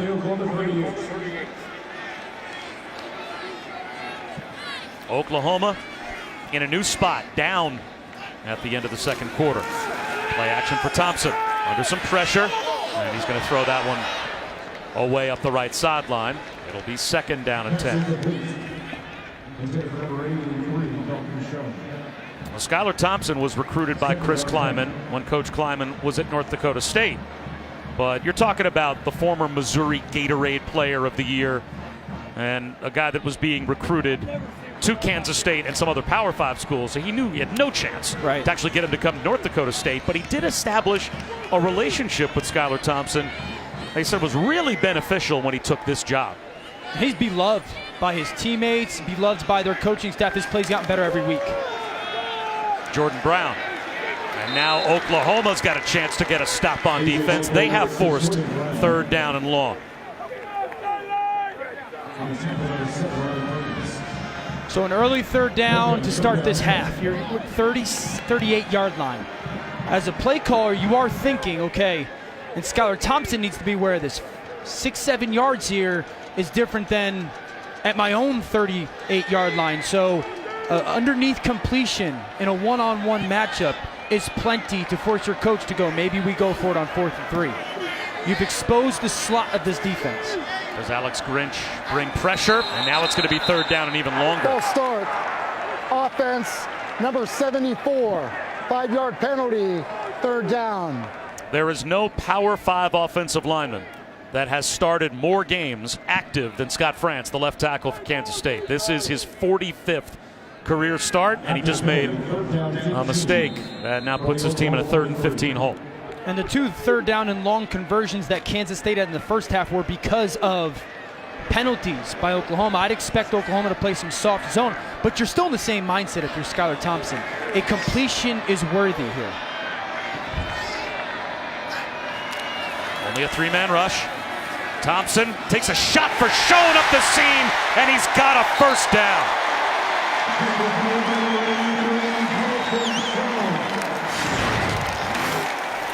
Watch the eyes of Skylar Thompson, and then the belief, okay, what I'm seeing is right. Let the ball go, no hesitation, and a beautiful throw. Bleeding Shonin behind that linebacker. I've just been really impressed with his timing today, his understanding of trusting his eyes and letting the ball go when he needs to. Oklahoma's defense was number 7 in America in opponent 3rd downs coming into today. Thompson on a bootleg. He's got room to run, and he'll tuck it under and spin as Trey Brown brings him down inside the 20-yard line. That's a 3-yard pickup. But here's the thing, everyone might be looking at that and going, oh, it's only a 3-yard run by the quarterback, but what that does is when you make that decision as a quarterback, when your coach calls kind of a shot play, right, play action, let's try and hit them, and it's not there, and you make the right choice because no one was open, you're telling your play caller, call it again. I'll continuously make the right decision with the football. Really nice job by Thompson there.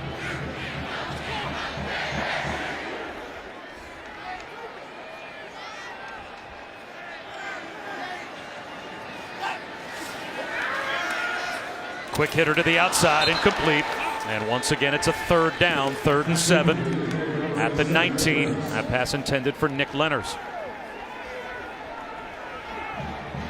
Now what are you dialing up if you're Courtney Messingham? Well, what you've had success on third down with is some seam balls. Some as if offensively, you've had some balls go down the seam. So I got to anticipate Oklahoma not giving to me that. I'm thinking Oklahoma's going to play a middle field close coverage, one-on-one in the outsides, and I've got to find one of my guys on the perimeter that wins on like an out or a comeback. OU shows blitz. Here they come. It's picked up. Shot over the middle, and it's broken up. Pat Fields, the free safety. A really nice job on Samuel Wheeler, the intended receiver. And now it's fourth down, and it'll be a field goal try for Kansas State. And Oklahoma did just that defensively. They pressured. They went to one high safety, meaning everybody who's playing man coverage, that ball has to get thrown to the perimeter. Those are the one-on-ones outside. Good job by Oklahoma defense, dialing up some blitz, getting off the field. Blake Lynch so far this season, 8 for 9. And make it 9 for 10. Kansas State extends their lead.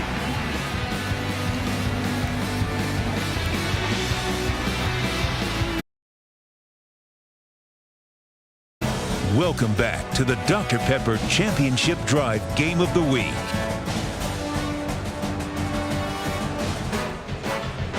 And Big 12 now on ESPN Plus, a must-have for Big 12 fans. The exclusive home for the weekly Les Miles All-Access show.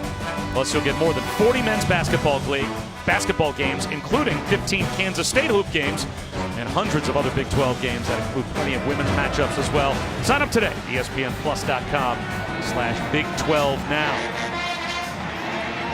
Bringing it back from about the 2-yard line. Brown gets out close to the 21. Perfect day for football in one of the best college towns you will ever find. They love their Wildcats here in Manhattan. And Kansas State has the 4-point lead. Bob Wischusen and Dan Orlovsky. Allison Williams now looking for a response. The OU fans with Jalen Hurts. This offense has really not skipped a beat. I mean, they did their part in the first half. So continue to expect them to run the football. And I'd like to see them get CeeDee Lamb a little bit more involved in their pass game. Maybe a screen, a shallow, something with the ball in his hands. Well, they'll run it on first down with Kennedy Brooks. And he weaves his way for 5. It's kind of interesting. Came into this game thinking, man, Oklahoma's perimeter run game is so good. Well, Kansas State, their perimeter run game has been the difference. And then Oklahoma's defensive line, the movement has been so good. Well, Kansas State's defensive line and its movement and stunts after the snap has really helped them in some run game situations. Hurts dumps one off underneath. A gain of a yard, maybe a couple. As Jeremiah Hall hauls it in, and it will be 3rd down and 4.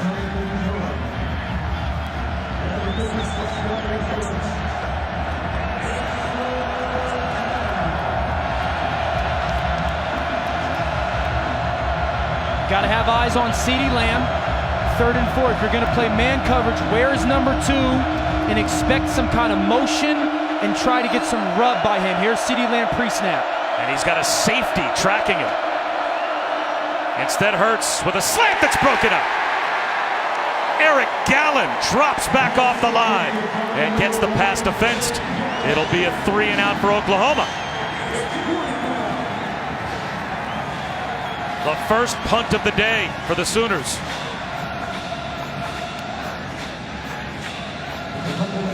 Love the play call. CeeDee Lamb took numbers, you're one-on-one, but Gallen did an outstanding job of getting underneath that throw. What a win for the Kansas State Wildcats to start this second half. Reeves Munchow barely gets it away. Takes a sideways hop and a good one for Kansas State. It's finally touched at the 46-yard line of Oklahoma. The pressure forced a helium ball, a 19-yard punt.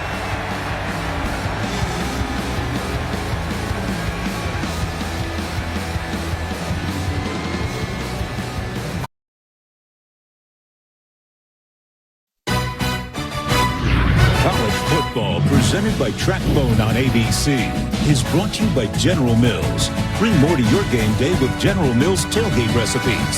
See what you can create at wearetailgatenation.com. And Pillsbury. Make the most of family time with Pillsbury. In honor of the 150th year of college football, we always take a look at who we think are the best players in a program's history. Hard to find better than Darren Sproles here at K-State. Is he the greatest of all time? We have an argument with some of the guys on our honorable mention list. That's a pretty good group as well. Bob Wischusen, Dan Orlovsky, Allison Williams, James Gilbert up the middle. A drive that starts in plus territory for Kansas State. Gilbert picks up 7, but you actually have some memories of Darren Sproles.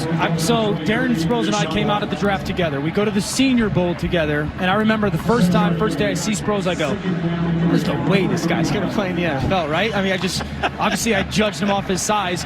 First day I give him a handoff draw. He gets about 10 yards downfield, and he sizes up this safety, and absolutely Allen Iverson crossed him over, and I said, all right, maybe I was wrong. Maybe he's got a chance. Thompson on a bootleg.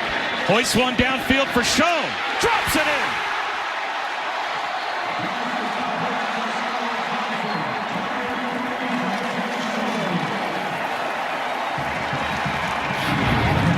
It's the same play that Thompson had thrown away before. Under pressure, look at the air. And he totally throws Schoen open, leading him to the sideline. Difficult throw up on the run. Beautiful arc of that football. And Schoen coming alive in the second half. But that's because Skylar Thompson was willing to throw that same play away before. Courtney Messingham, his play caller, dialed it up again. Bubble screen. Phillip Brooks inside the 5. Close to a first down. Steps out right at the marker. It might be first and goal. People always ask the question of, like, how does having a run game really work? Kansas State's run the ball well. 1, play action. We just saw it. 2, you're committing numbers to stopping that run, and that's why we've seen some of these bubbles to the slot open up for this Kansas State offense, because you're Oklahoma going, okay, I got to get another guy closer to the football, and it becomes a numbers game. First and goal at the 3. Quarterback run. Skylar Thompson. He's got another K-State touchdown.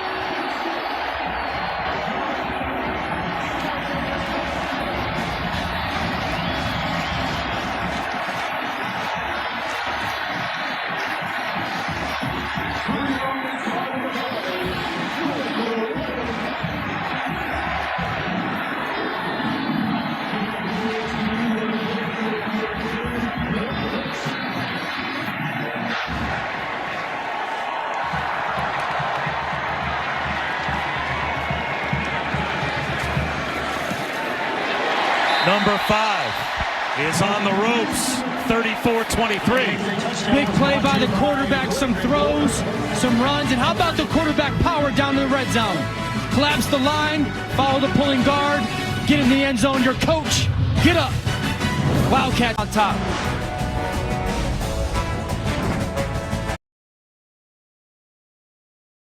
Welcome back to college football, presented by TrackPhone. It's part of Auto Trader Tailgate Week. A lot more push-ups than maybe the Wildcat expected to do today here in Manhattan. Already 34 points on the board for Kansas State, and they will pooch the kick short. Lands in no man's land and is taken by TJ Pledger. He lost the football. K-State thinks they have it.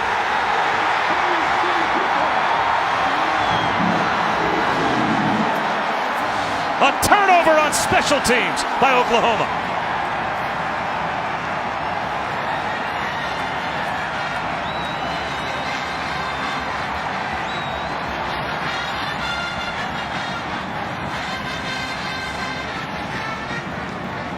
It looks like Eric Gallen may have gotten in there. Samuel Wheeler recovered the football.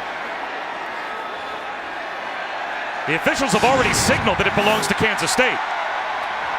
Watch Gallen come in from the right side of the screen right there, number 1. He popped that ball out, and then look at Samuel Wheeler at the bottom. Watch him curl his knees up, right? Protect the football. It's almost fetal position.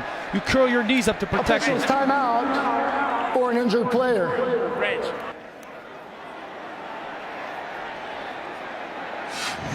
A takeaway on special teams for Kansas State. Unbelievable.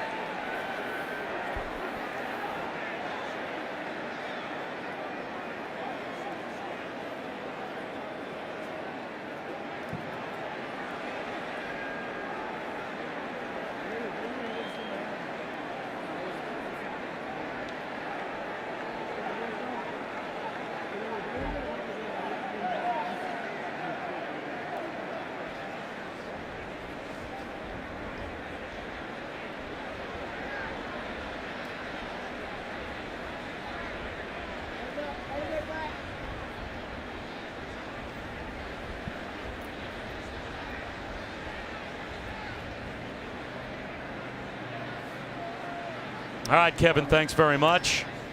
And what has been jubilation for the fans here at homecoming for Kansas State, on top 34-23, just getting a takeaway on special teams, a fumble that was caused by Eric Gallen, who made a terrific play as a linebacker in coverage not long ago as well. Looks like he has suffered a severe knee injury to the point that they had to bring the cart out. So we will step aside and come right back in 30 seconds.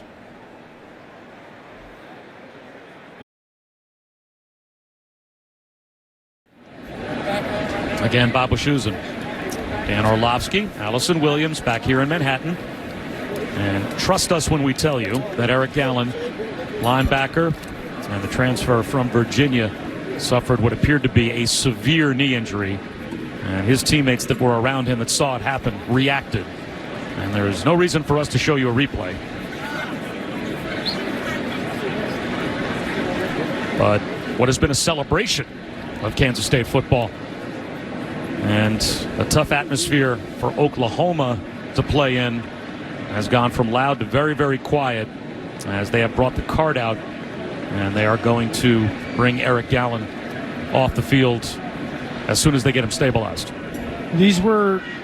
Moments like these were always hardest as a player, always, because in college athletics it's so different because you spend all of your time with each other, all of your time with your teammates, whether you're at class or working out or lunch or dinner, study hall, everything like that. And so you build these bonds that go significantly farther than the field, and the relationships and the connection that you grow with guys. And to see someone go down like this was always the hardest thing, because you almost in a way feel it because of those tight bonds.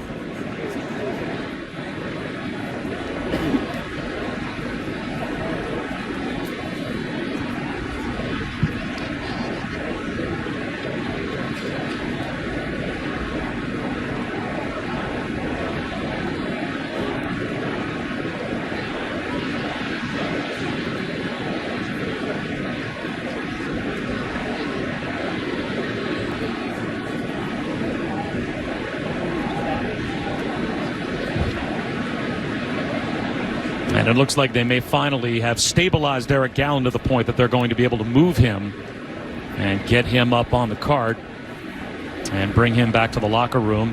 And I would think with the video that we saw while we were away that we're not going to show you again, he might be headed straight to the hospital.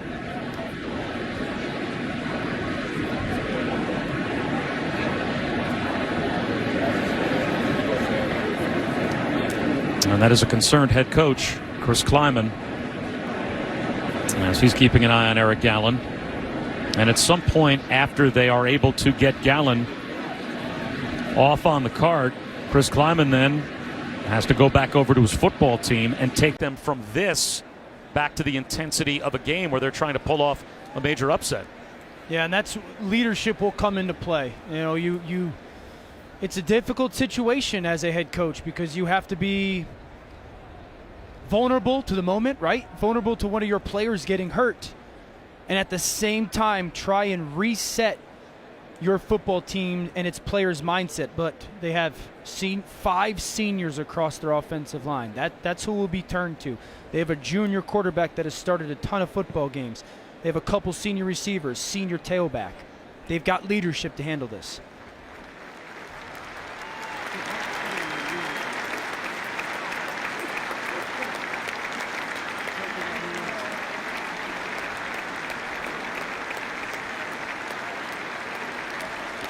We will send every good thought and prayer the way of Eric Gallen. And we'll have certainly any update on his status brought to you as soon as possible.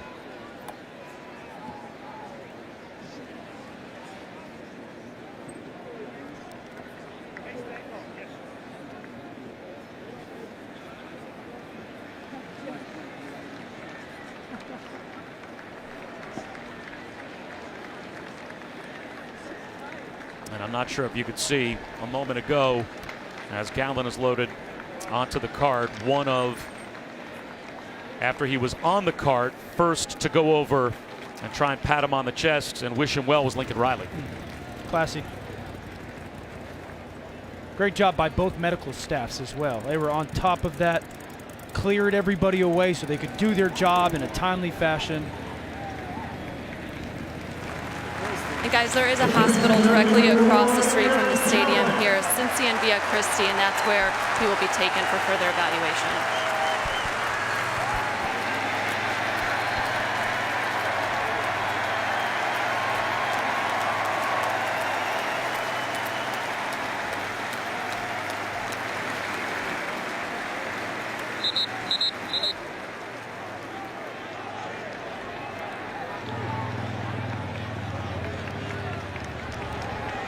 So is the senior and the transfer from Virginia. Heads to the hospital. His teammates have to go back to work.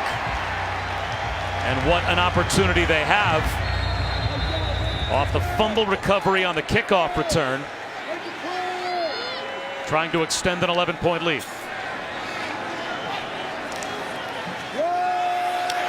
Trying to get outside is Gilbert. Gets down the sideline. Close to a first down. It looks like he has a first down at the 15-yard line. Run out by Justin Broyles. The perimeter run game for Kansas State is the story of the football game right now. They came in here a pounded offense.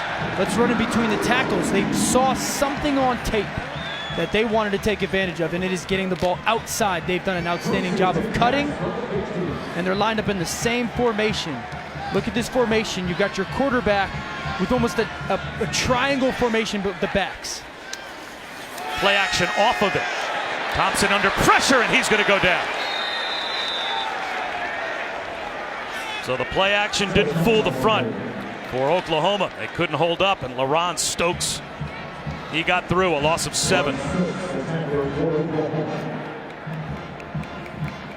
How aggressive is Alex Grinch here on third down, or rather second down at about 17? Well, if I'm Alex Grinch, I'm anticipating a quarterback draw. You know, especially in this 2-by-2 formation where you've got 2 receivers one side, 2 receivers the other side. That's what they scored on at the end of the first half. Anticipate a quarterback draw.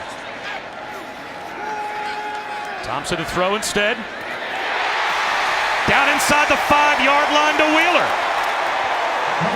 It's first and goal at the 3, a gain of 20. The timing and accuracy by Skylar Thompson. One hitch, trusted, put the ball on the line, in between 3 defenders, and then Wheeler, as he's getting hit, being able to hold on to that football. Skylar Thompson has thrown the ball into some tight windows in this game. It's because the timing and anticipation that he's had, though. Quarterback run, you got to anticipate quarterback run. There it is. Thompson at the goal line. He's in again. 4th rushing touchdown of the game for Skylar Thompson.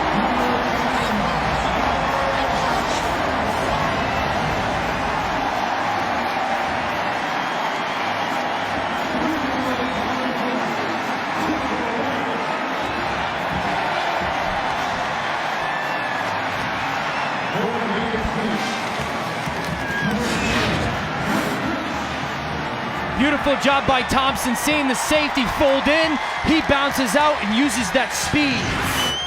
How about the offense responding to the turnover, the injury, but the emotional response by the football team behind this offensive line and quarterback. That's 7 consecutive possessions with points for Kansas State. Well, we talked about it, right? How could you stop Oklahoma's offense? And I said you can't. You just try and slow them down. Have they slowed them down, Kansas State, a little bit? Yes. And then they needed to score on their touches. It wasn't, hey, let's go on some drives and chew up some clock and kick threes. You had to go on some drives that chewed up clock and score touchdowns. Let's take a look at Oklahoma's playoff stats based on the All-State playoff predictor. And unfortunately for the Sooners, down 41-23. Their numbers are dropping. With a loss today, they would have only a 17% chance to make the playoff.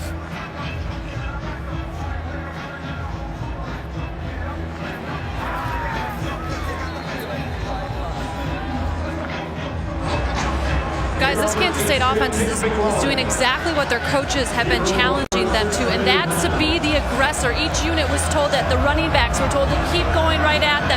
You cannot play soft. You have to be aggressive. For the receivers, you've got to be the more physical group. And the O-line, keep hitting them. Take the fight to them. The last message, 3 isn't good enough. You've got to score touchdowns. And that's what they're doing. And they just tried a short kickoff again that was taken by Pledger. So good field position for Oklahoma. Another chance for us to check in with Kevin Nagandi.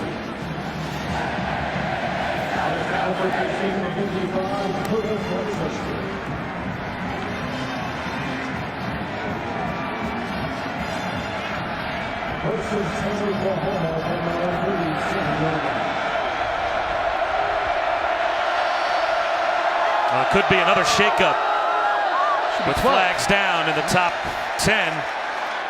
12 men on the field for Oklahoma. Illegal substitution. Offense, 12 in the formation. 5-yard penalty. It's first down.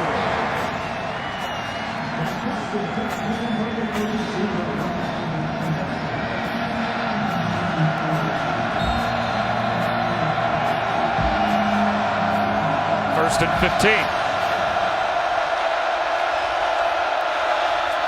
CeeDee Lamb breaks a tackle, being strung out, nowhere to go, takes a loss.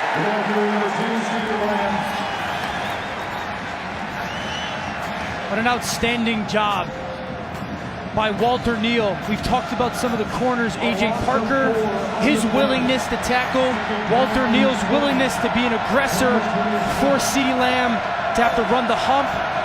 Huge play by the corner, Walter Neal. 5-yard penalty and then a 5-yard loss makes it second down and 20. Jalen Hurts, a check down underneath to Trey Sermon. And that gets 10 yards back, so now it's 3rd and 10.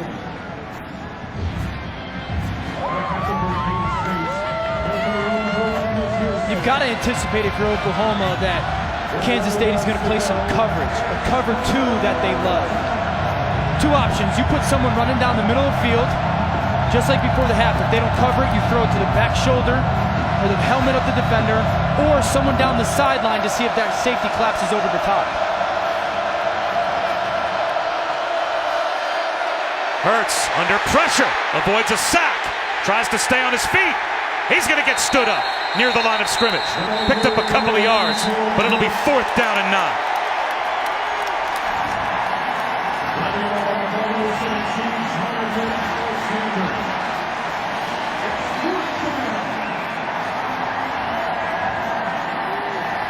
Kansas State right now is owning this football game at the line of scrimmage. Their offensive line has done it, and then their defensive line getting after Oklahoma's offensive line in the rush game.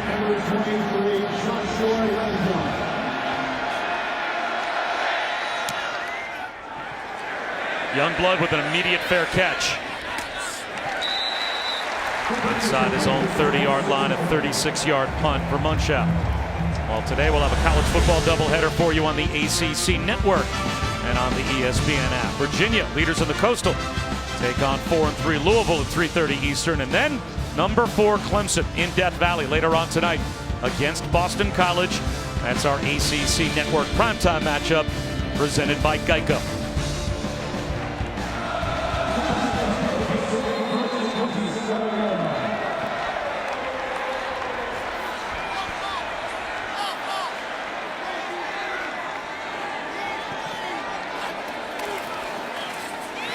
Head run to Gilbert, flag down.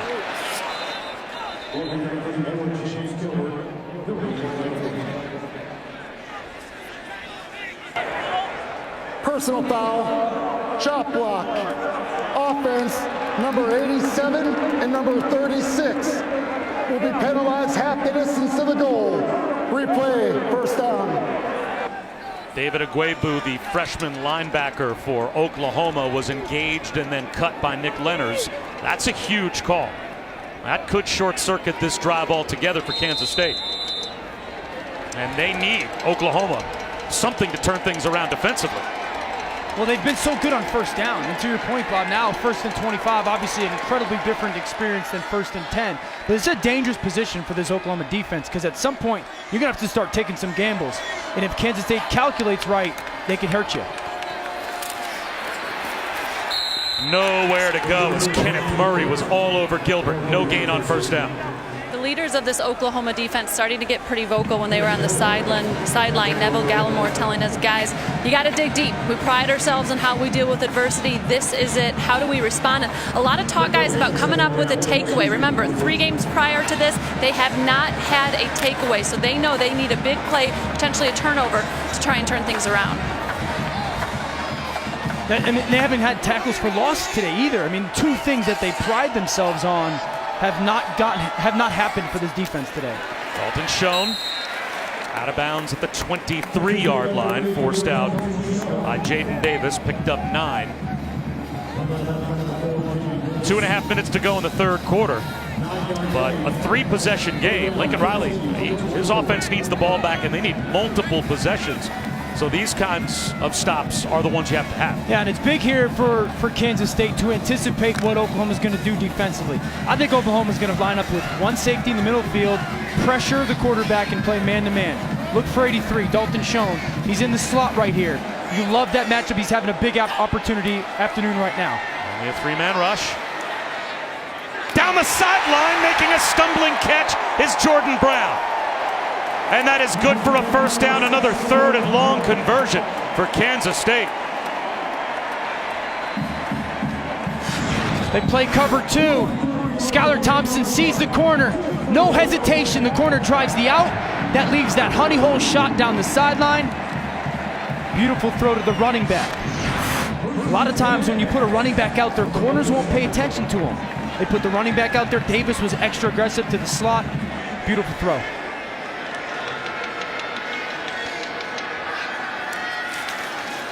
Screen. Joshua Youngblood. Hurdles for 6. Keeps the clock rolling with 1:15 to go in the 3rd quarter. Remember, 2 ways that you can try and stop the run. Numbers. We've seen Kansas State take advantage of that with some bubbles. Or pressure. You blitz. That's exactly what Oklahoma did. And Kansas State anticipated it and told Skylar Thompson, if he blitzes, you throw that bubble. They've continually had Alex Grinch's number when it came to anticipating what he was going to do.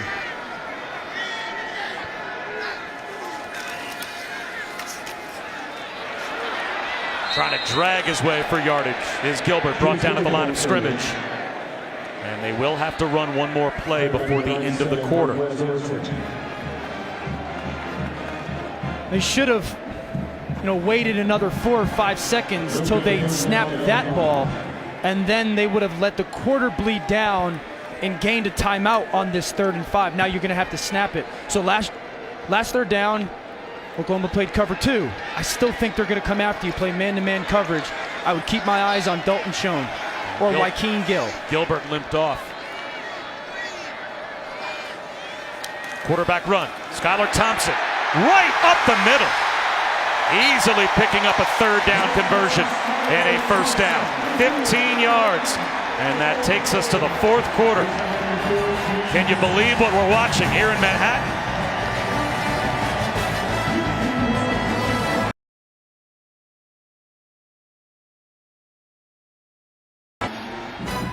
Kansas State leads Oklahoma 41-23 as we start the 4th and continue Dr. Pepper's championship drive game of the week. And what was supposed to be, at least according to the odds makers, a continuation of the drive maybe towards the college football playoff for Oklahoma. Kansas State has had a lot to say about that. Up the middle, Jordan Brown inside the 30-yard line. He picks up 5 as we take a look at today's Pacific Life game summary. And what a day Skylar Thompson has had in comparison with Jalen Hurts.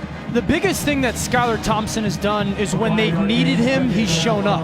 He's used his legs in huge moments, especially down the red zone, 3 touchdown runs. But throwing the football as well, when they've called passes and he's had to hit them with accuracy and timing and anticipation, he's done it.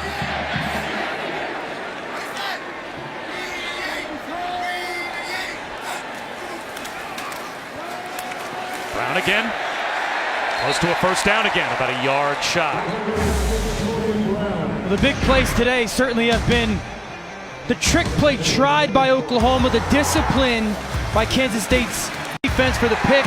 Right before the half, they turn it into a quarterback draw touchdown. The fumble on the return, the pooch kick, and then they turn it into, again, a red zone touchdown, dialing up their quarterback, Skylar Thompson. They've taken advantage of every opportunity that's been given to them or that they forced. And most importantly, they have run the football. And they run it here on 3rd down and 1. They certainly can. 1st down and more. Getting free. Jordan Brown looking for the pylon. Short of the end zone. But it's 1st and goal at the 2.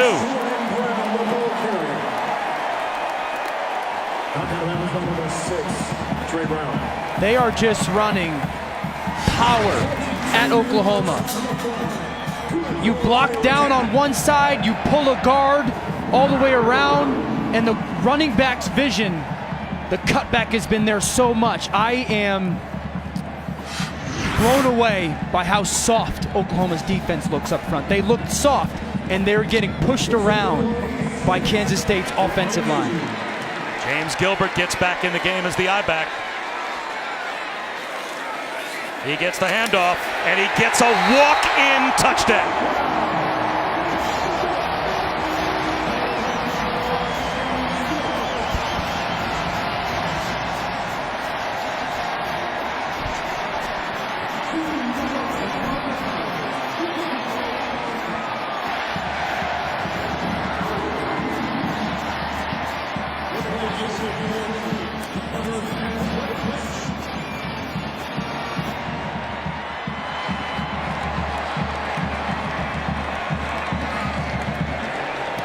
I can't believe I'm about to say this, but Kansas State is rolling Oklahoma here in Manhattan.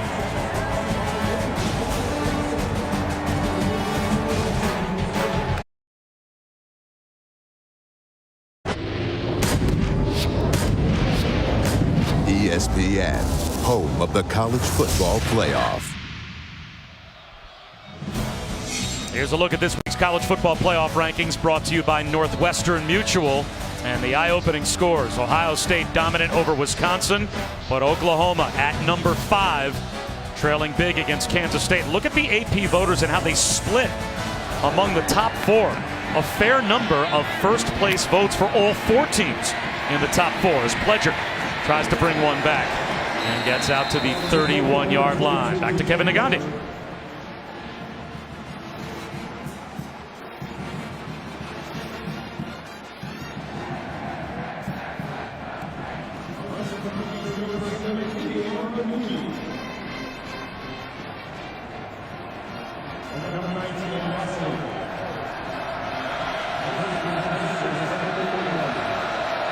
All right, Kevin, thanks very much. Back to the offense. Desperate for points, Oklahoma. Here's Jalen Hurts. Tunnel screen, CeeDee Lamb. Trying to get outside. And does. CeeDee Lamb stays on his feet, and he will go the distance. Just what the Sooners needed. 70-yard touchdown.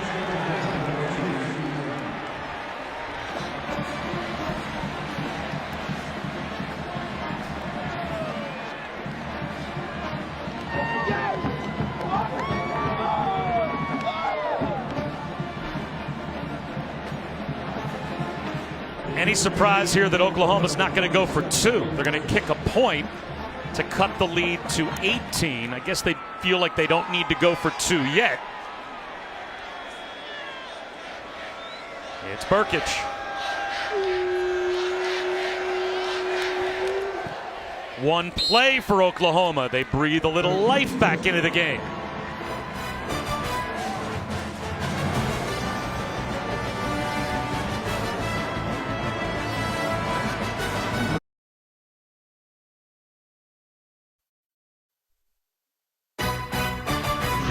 College football on ABC is presented by TrackPhone, the new TrackPhone wireless. Now you're in control. In part by Pacific Life, 150 years strong. Protection and retirement solutions for your future. And Auto Trader, the only one with Kelley Blue Book. Finally, it's easy. They like to tailgate here in the Little Apple. We had our cameras out shortly after 6 a.m. this morning, and it didn't take long to find some K-State tailgaters. They were partying all the way up for the 11 a.m. kickoff, and they have been electric since the start of the game. What game do you think they were like? Why all those solo cups on that table? Like, do you think that there's anything to that game? Or, yeah, I think it's weird. Maybe you can explain the rules.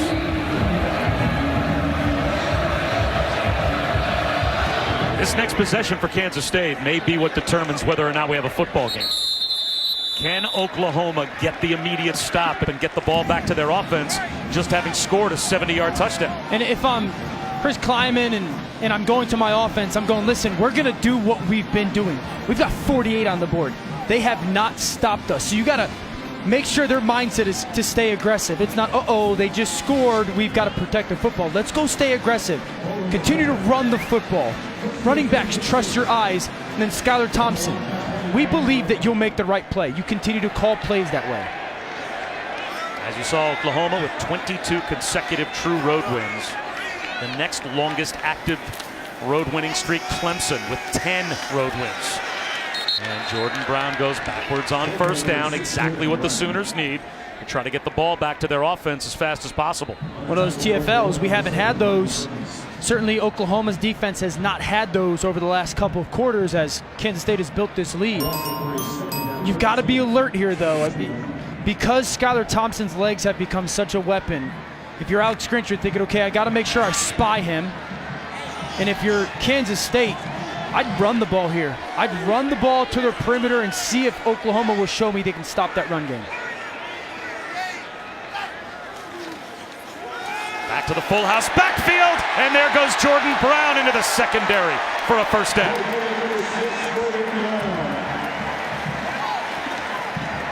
He picks up 13. Love the play call. Out of that formation, you had run to the perimeter so much. You send one back one way, Oklahoma pays attention to it, and Jordan Brown, the thing he's done the best today is what he's seen, he's trusted.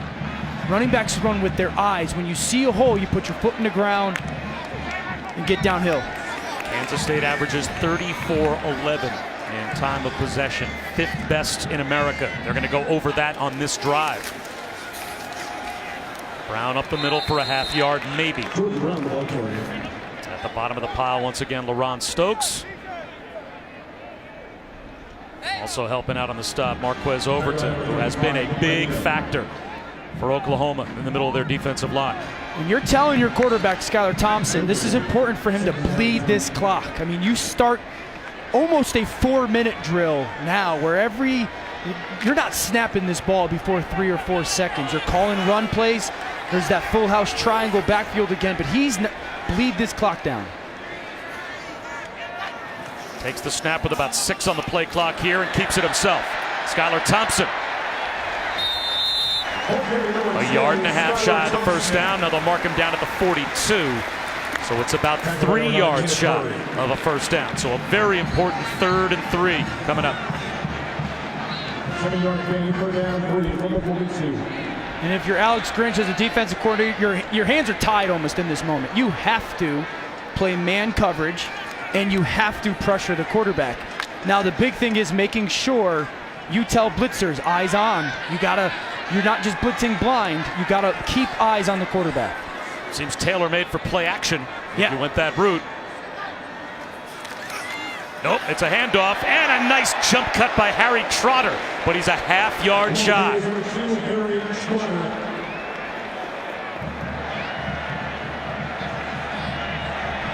And that's exactly what I talked about when you're a blitzer. You can't just blindly run in somewhere. Watch off the right side of our screen.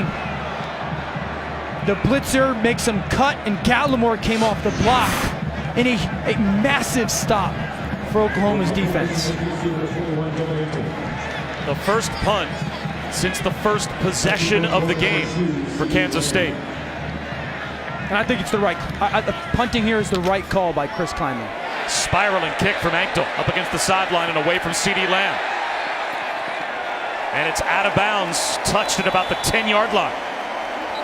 So Oklahoma will have it down 18 with the long field. 9:01 to go.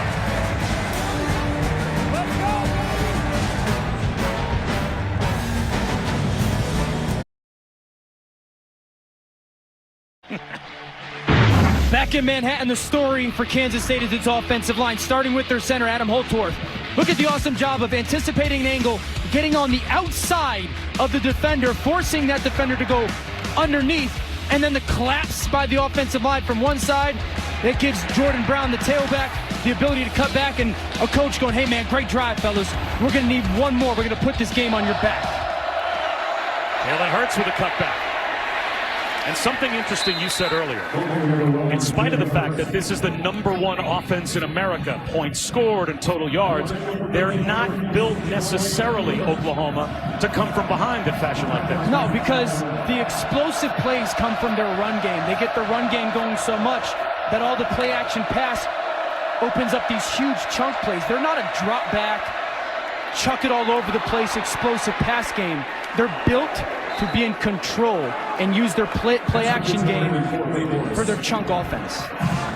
Guys, Jalen Hurts has confidence in his team's ability to come back. When he was on the sideline, he went up to every guy, high-fived him, and said, almost a smile, you just got to believe, guys. I'm telling you, you just got to believe. Well, they're still in it after 26 yards on that play to Lee Morris, and he's well protected here. Finds a check down, Sermon spins to midfield. He's got 6. And the battle for this drive and the rest of this game is, okay, if Kansas State's defense plays zone coverage, Jalen Hurts needs to be patient with the football, and then Kansas State defensively needs to tackle well in open space. Hurts out of the pocket. He's going to run again. He's got a first down. And tough to bring down. Denzel Goolsby finished him off with A.J. Parker, but not before Jalen Hurts runs for 10 yards and a first down. They need 3 scores, and the clock ticking down.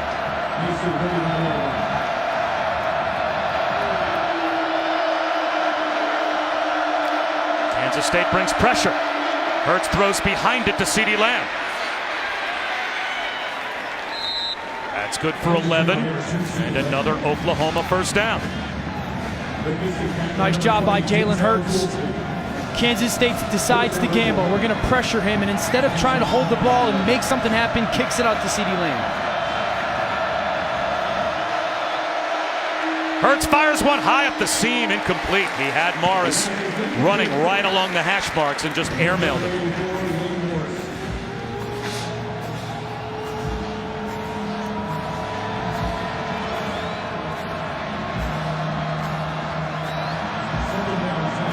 I still think if you're Lincoln Riley, you can use your playbook. You can, if you want, you can bring CeeDee Lamb on that shallow cross and potentially have that quarterback draw be a part of your play call. Quarterback draw. Breaking a tackle is Jalen Hurts. Still on his feet. And finally brought down at the 22-yard line after he picked up about 6. Joe Davies eventually got Jalen Hurts down. 3rd down and 3.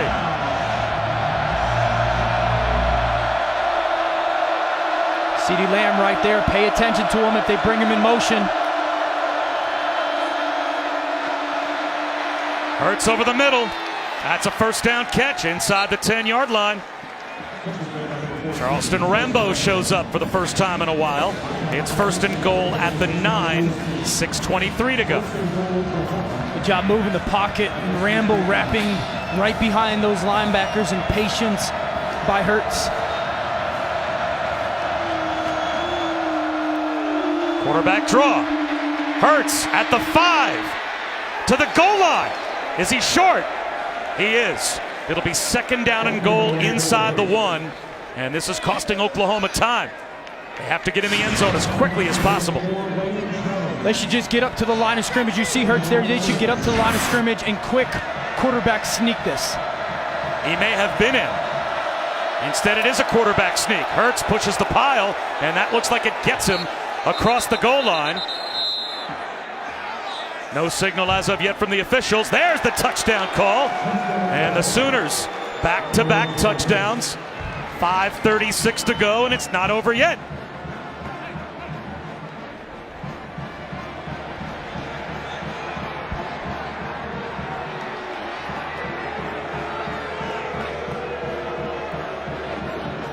And here is where Lincoln Riley's going to go for 2 now to try and make it a 10-point game.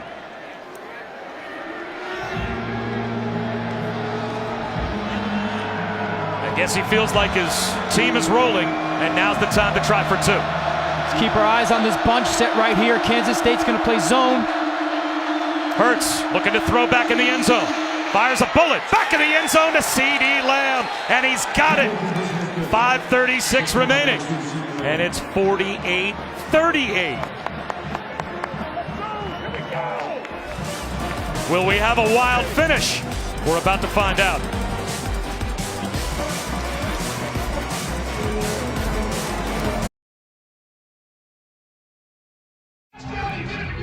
Third rushing touchdown of the game for Jalen Hurts makes this a 10-point game with the 2-point conversion.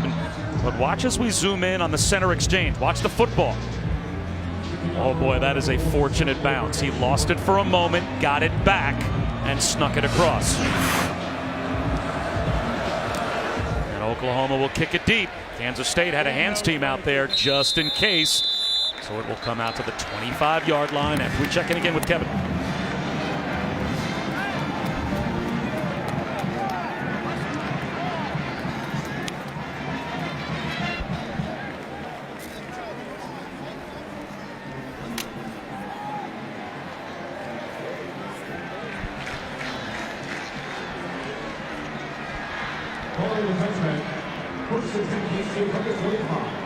Well, Kevin, the Little Apple has been partying with Kansas State at one point on top in dominant fashion. Now only leading by 10 with 5.5 minutes to go.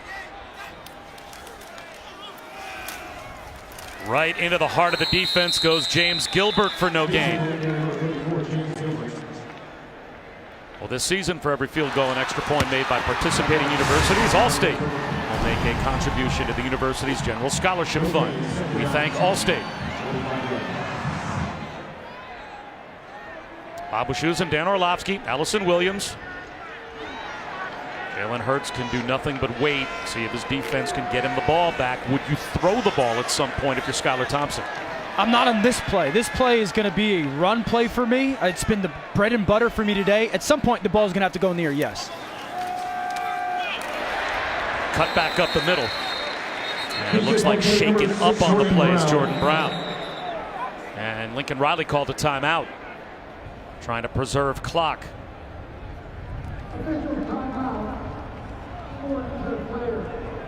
And now the officials are going to call timeout for the injured player, so I think they signaled that before Lincoln Riley had to call timeout. So Jordan Brown limps off.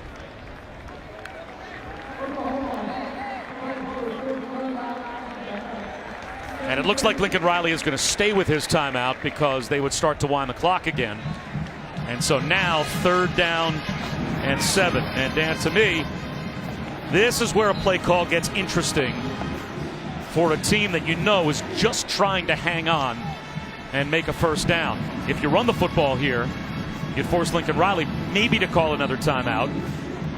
Do you put it in the air and know you still have to try to be aggressive offensively to put the game away? I do, yeah. I've trusted my quarterback all afternoon, and he's responded, right? Skylar Thompson has been great with when we've dialed up passes, you've made the right decision, sometimes throwing it away, and then you've thrown the ball to the right place with good timing. And so the big thing is, if Oklahoma's going to play some zone, allow that slot receiver to have a chance to win, but if it's man-to-man coverage, make sure the ball goes to 83, Dalton Schoen. Thompson with a pump fake, out of the pocket. And throws it across his body, and it's tipped and almost intercepted. Trey Brown had a chance at a very risky throw. Oklahoma gets the stop, 4:42 to go, and they're about to get the ball back again. Skylar Thompson living right, because that is the last thing that you do in that moment. Truthfully, what you want to do in that moment when you break the pocket as a quarterback and you realize nothing is there, fall. Take the sack, let the clock run, and force Oklahoma to let that clock bleed or use their timeout. Big punt from Echtel. CeeDee Lamb, returnable from inside the 20. Gets tripped up.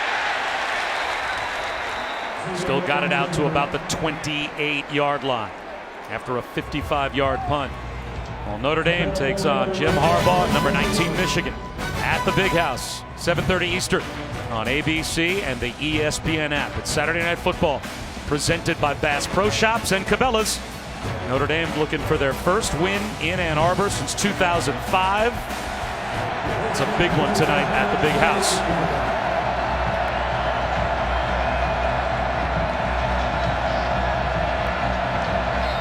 Kansas State trying to hang on. Jalen Hurts back to work. Four-man rush. Hurts finds a crosser underneath in Theo Weiss. That's his first catch. Gain of 5.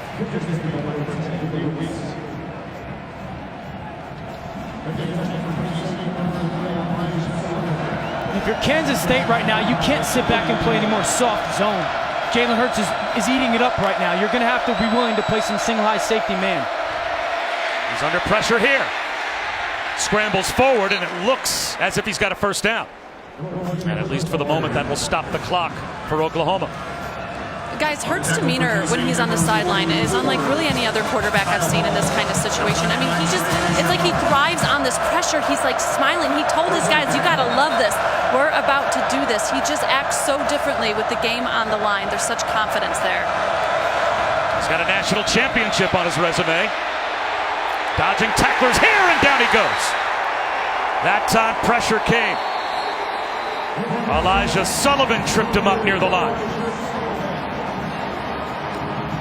3.5 minutes to go. And a timeout called by Oklahoma.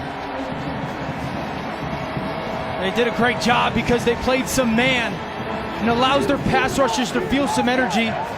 And then they spied him with Sullivan. Sullivan, keep your eyes on Jalen Hurts. They're going to play some man. Hubert off the edge, force Hurts to move up in the pocket, and then wait, Elijah Sullivan. Be patient. He'll come to you. And that's one of the surest tackles we've seen from Kansas State on Jalen Hurts today. And each guy we sat with yesterday, what did they say over and over again? Not only Chris Kleiman, but Scotty Hazelton, their defensive coordinator.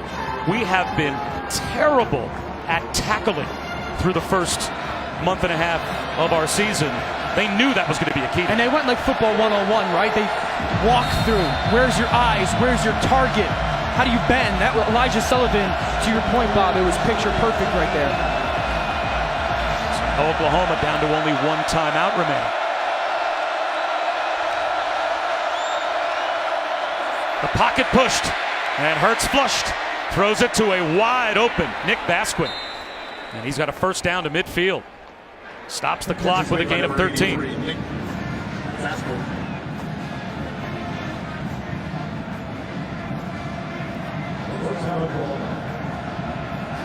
Scotty Hazelton trying to have his team exchange yardage for time. And that's that get. You just said guess. Like as a defensive coordinator, I still think you go, we're rushing 4. And I just want to play some man coverage or covered 3. Make them get some completions and bleed the clock a little bit. A shot over the middle. Lee Morris, the tight end. Inside the 30, down to the 29-yard line of Kansas State. A gain of 21. And again, for the moment, it stops the clock. Just under 3 minutes to go. Now it starts again. Hurts off play action. Stays in the pocket. Floats one for Lamb at the pylon. Broken up. A.J. Parker there in coverage.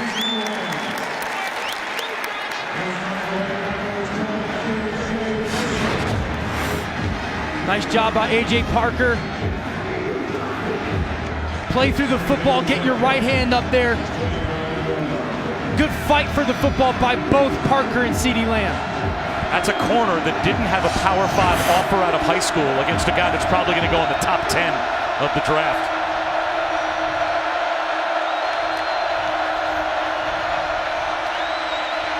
Hurts has all day to throw. He's going to float one into traffic for Lamb, and it's incomplete.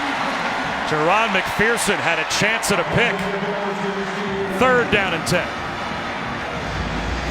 And really, right now it's so important for the second-level guys of Kansas State's defense to get back.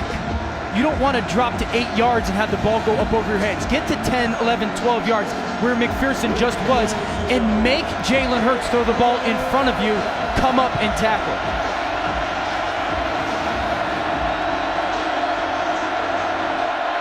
Kansas State lining up with a double A-gap pressure. 2 linebackers up there daring the protection of Oklahoma. Here comes the blitz.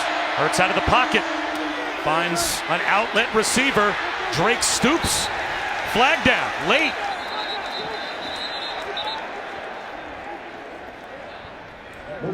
If the play stands, it's a 1st down. It's a gain of 11. Was this a block in the back on Oklahoma?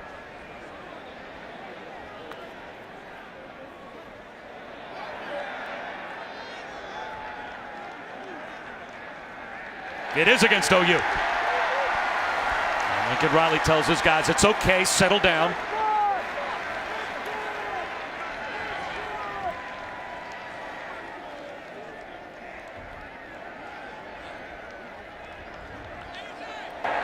Illegal block in the back. Offense number 14. 10-yard penalty from the spot of the foul. Replay, 3rd down. Watch the left hand of Rambo right there as it's riding Walter Neal. And it's listen, he may not have shoved him, but the fact that the hand is on the back as Walter Neal kind of got crossed up is what allowed that flag to get thrown. So that spot foul makes it 3rd and 15.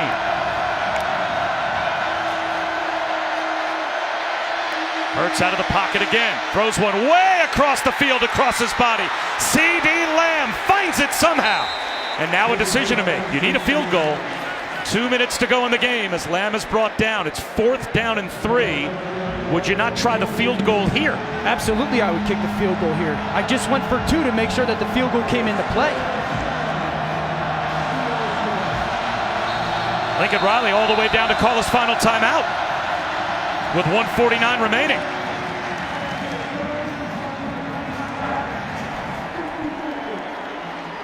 And will he now send the field goal group out? Well, Sports Center from LA tonight after Washington State, Oregon with Stan and Neil. Astros Nationals Game 4 post-game coverage from DC. Notre Dame Michigan reactions as well. Our college football analyst Heather Dinich details how Oregon or Utah could make the college football playoff. Sports Center after Cougars Ducks on ESPN and the ESPN app. Again, let's check in with Kevin.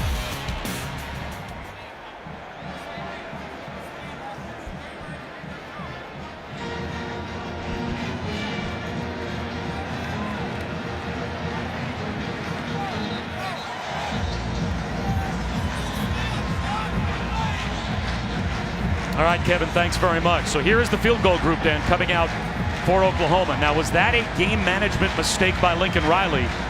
Because you could fire wagon your field goal group out there if you've got them ready and you wouldn't have had to spend that final timeout? No, listen, the timeout is the right call because the most important thing is time. That 10, 8 seconds that you might save yourself isn't worth it. Here's a must make for Burkich from 39. He's 3 for 3 today. Gets it away clean and knocks it through. Well, it's going to come down to an onside kick. And that's why the field goal was the right decision. When you rewind 15 minutes ago, you're down 20-something points. If you had told Lincoln Riley in Oklahoma, hey, you're going to have an opportunity to be down 7 points with a minute 45 on the clock, that's why you keep the game alive and take that field goal. Yeah, you're right. If at that point you told Lincoln Riley, we're going to give you a chance with an onside kick to maybe have a chance to tie the game on a last possession, would you take it? I'm sure he would have signed up for it right then and there. And that's why I think the timeout was the right play, because if you run your field goal unit on there, and it's going to burn another 12 or so seconds, but you're also running an operation on there that it's paramount that kick goes in. So don't rush them. Take the time out, give them the time to do their job the right way, and now it comes to your onside kick.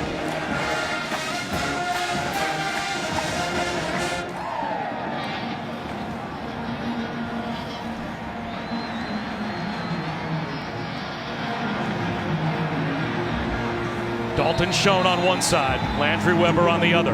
Oklahoma trying to keep alive the longest true road win streak in college football. As the ball drops off the tee. Now check that, a timeout called by Kansas State. It's a smart timeout by Chris Kleiman, because you can go, and it's like basketball. We talk about this all the time. It's almost like, let me look at what they're in. Yeah, because I would imagine Chris Kleiman wants Dalton Schoen to be the guy that the ball is kicked to, right? The reliable senior. So when you see Oklahoma line up, okay, what are their tendencies? When they line in this formation, where are they going to kick it? I want to make sure that Dalton Schoen is there. And then also have someone behind Dalton Schoen as well, that if the ball does get tipped up, he could be there for a tip.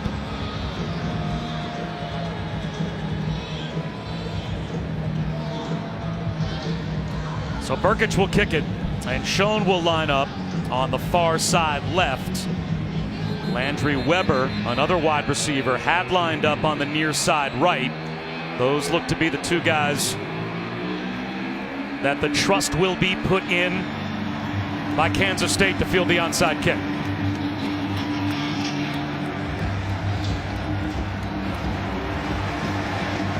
Phillip Brooks is right in the middle of the field. And that's the guy, Bob, that you run Phillip Brooks either way the ball gets kicked for a tip. Burkich. It squeezes through. Brooks after it. It's loose. Does Oklahoma have it? It looks like the Sooners have recovered.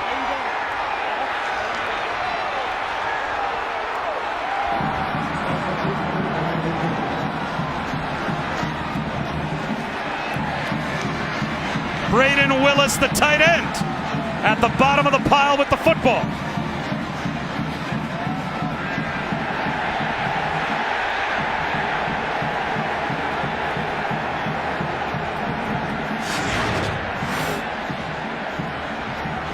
Curl kick.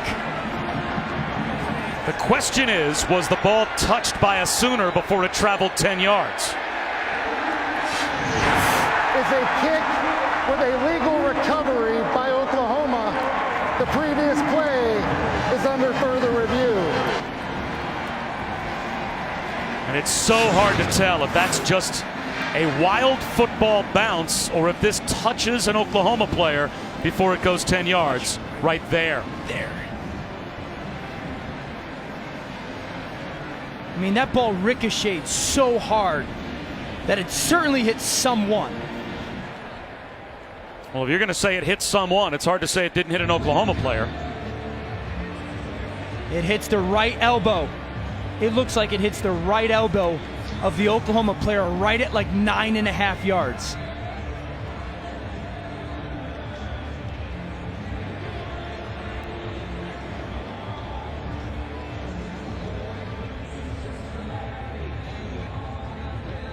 Man, it looks like it hits this right elbow right there. That's Trajan Bridges, who is a freshman wide receiver out there as part of the onside kick group for OU.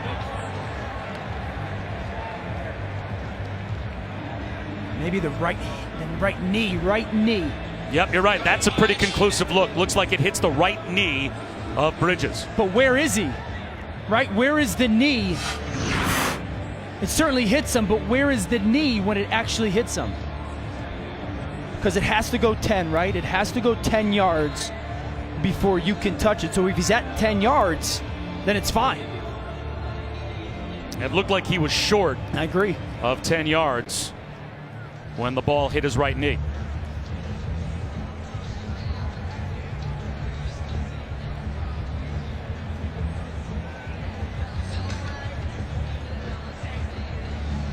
I mean, this decision has college football playoff ramifications. I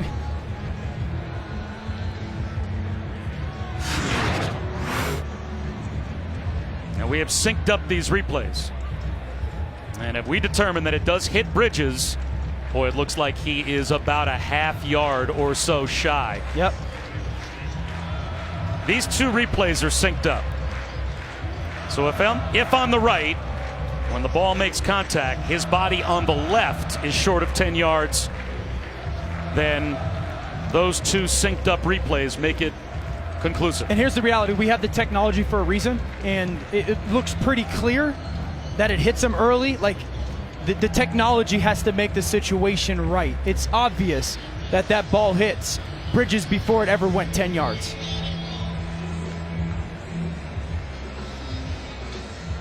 But at the same time, coaches right now, you have to be handling the situation to anticipate the call not going the way you want it, right? If you're Oklahoma, you have to anticipate as an offense, what are you going to get to?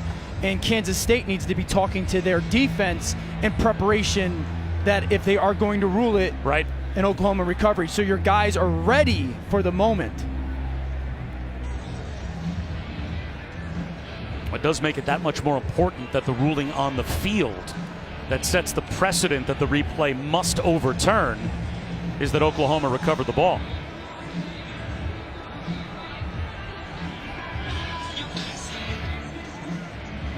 This is a long review.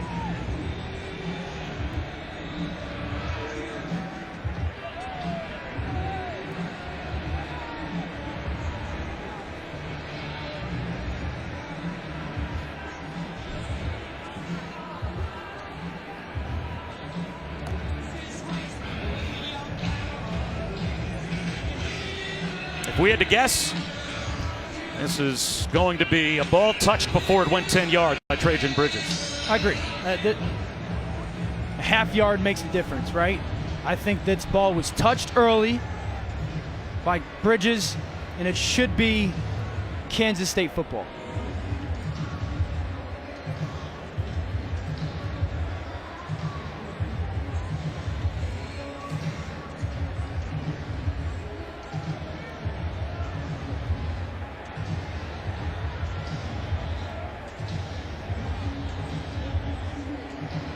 Here's the announcement.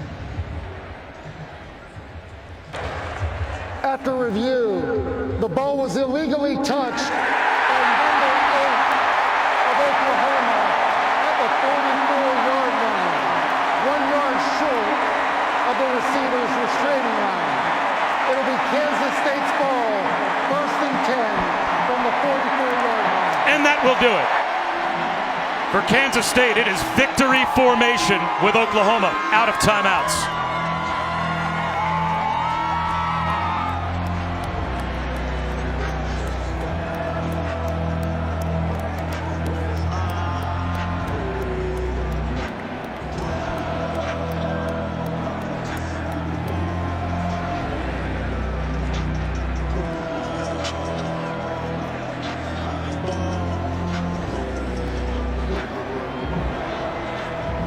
Lincoln Riley's going to get his 10 cents worth with the officials, but us syncing those replays up, I think, Dan, made it about as conclusive as you could that the ball was touched before it went 10 yards. Yeah, and I think that, listen, he hasn't had the opportunity to see the replays like we have, right? And I would be doing the same thing if I was Lincoln Riley. And I would imagine he's going to get in tomorrow or tonight. He's going to look at it and say, yeah, we were 2 feet, a foot from being able to recover that football.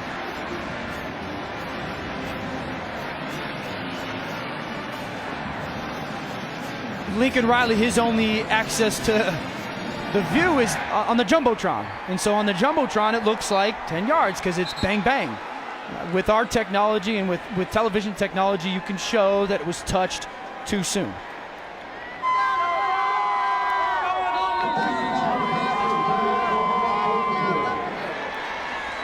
The first knee taken by Thompson, and that will start to roll the clock. Now, we put up on our playoff predictor earlier, a lot still has to happen in college football. Sure. That Oklahoma would drop to 17% to make the playoff were they to lose this game today.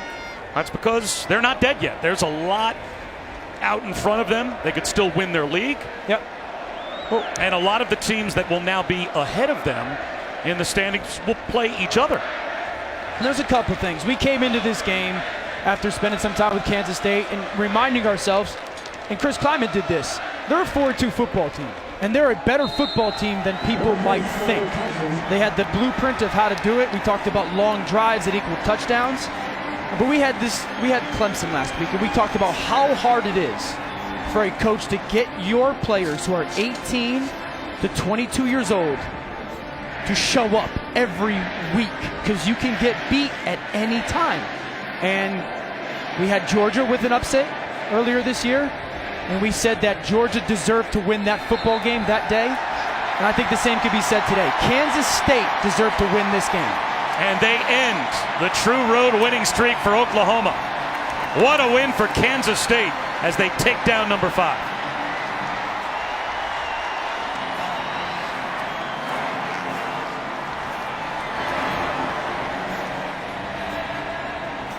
The first win against a top 5 team since 2006 for the Wildcats.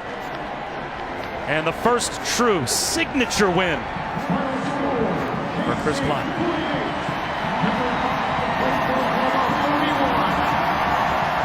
A celebration underway here in Manhattan. And it's going to be a regroup now for Lincoln Riley and the Sooners. Once again, our final score, Kansas State over Oklahoma, 48-41. What a scene as they celebrate. For Dan Orlovsky and Allison Williams, I'm Bob Wischusen. After the break, it's Penn State and Michigan State.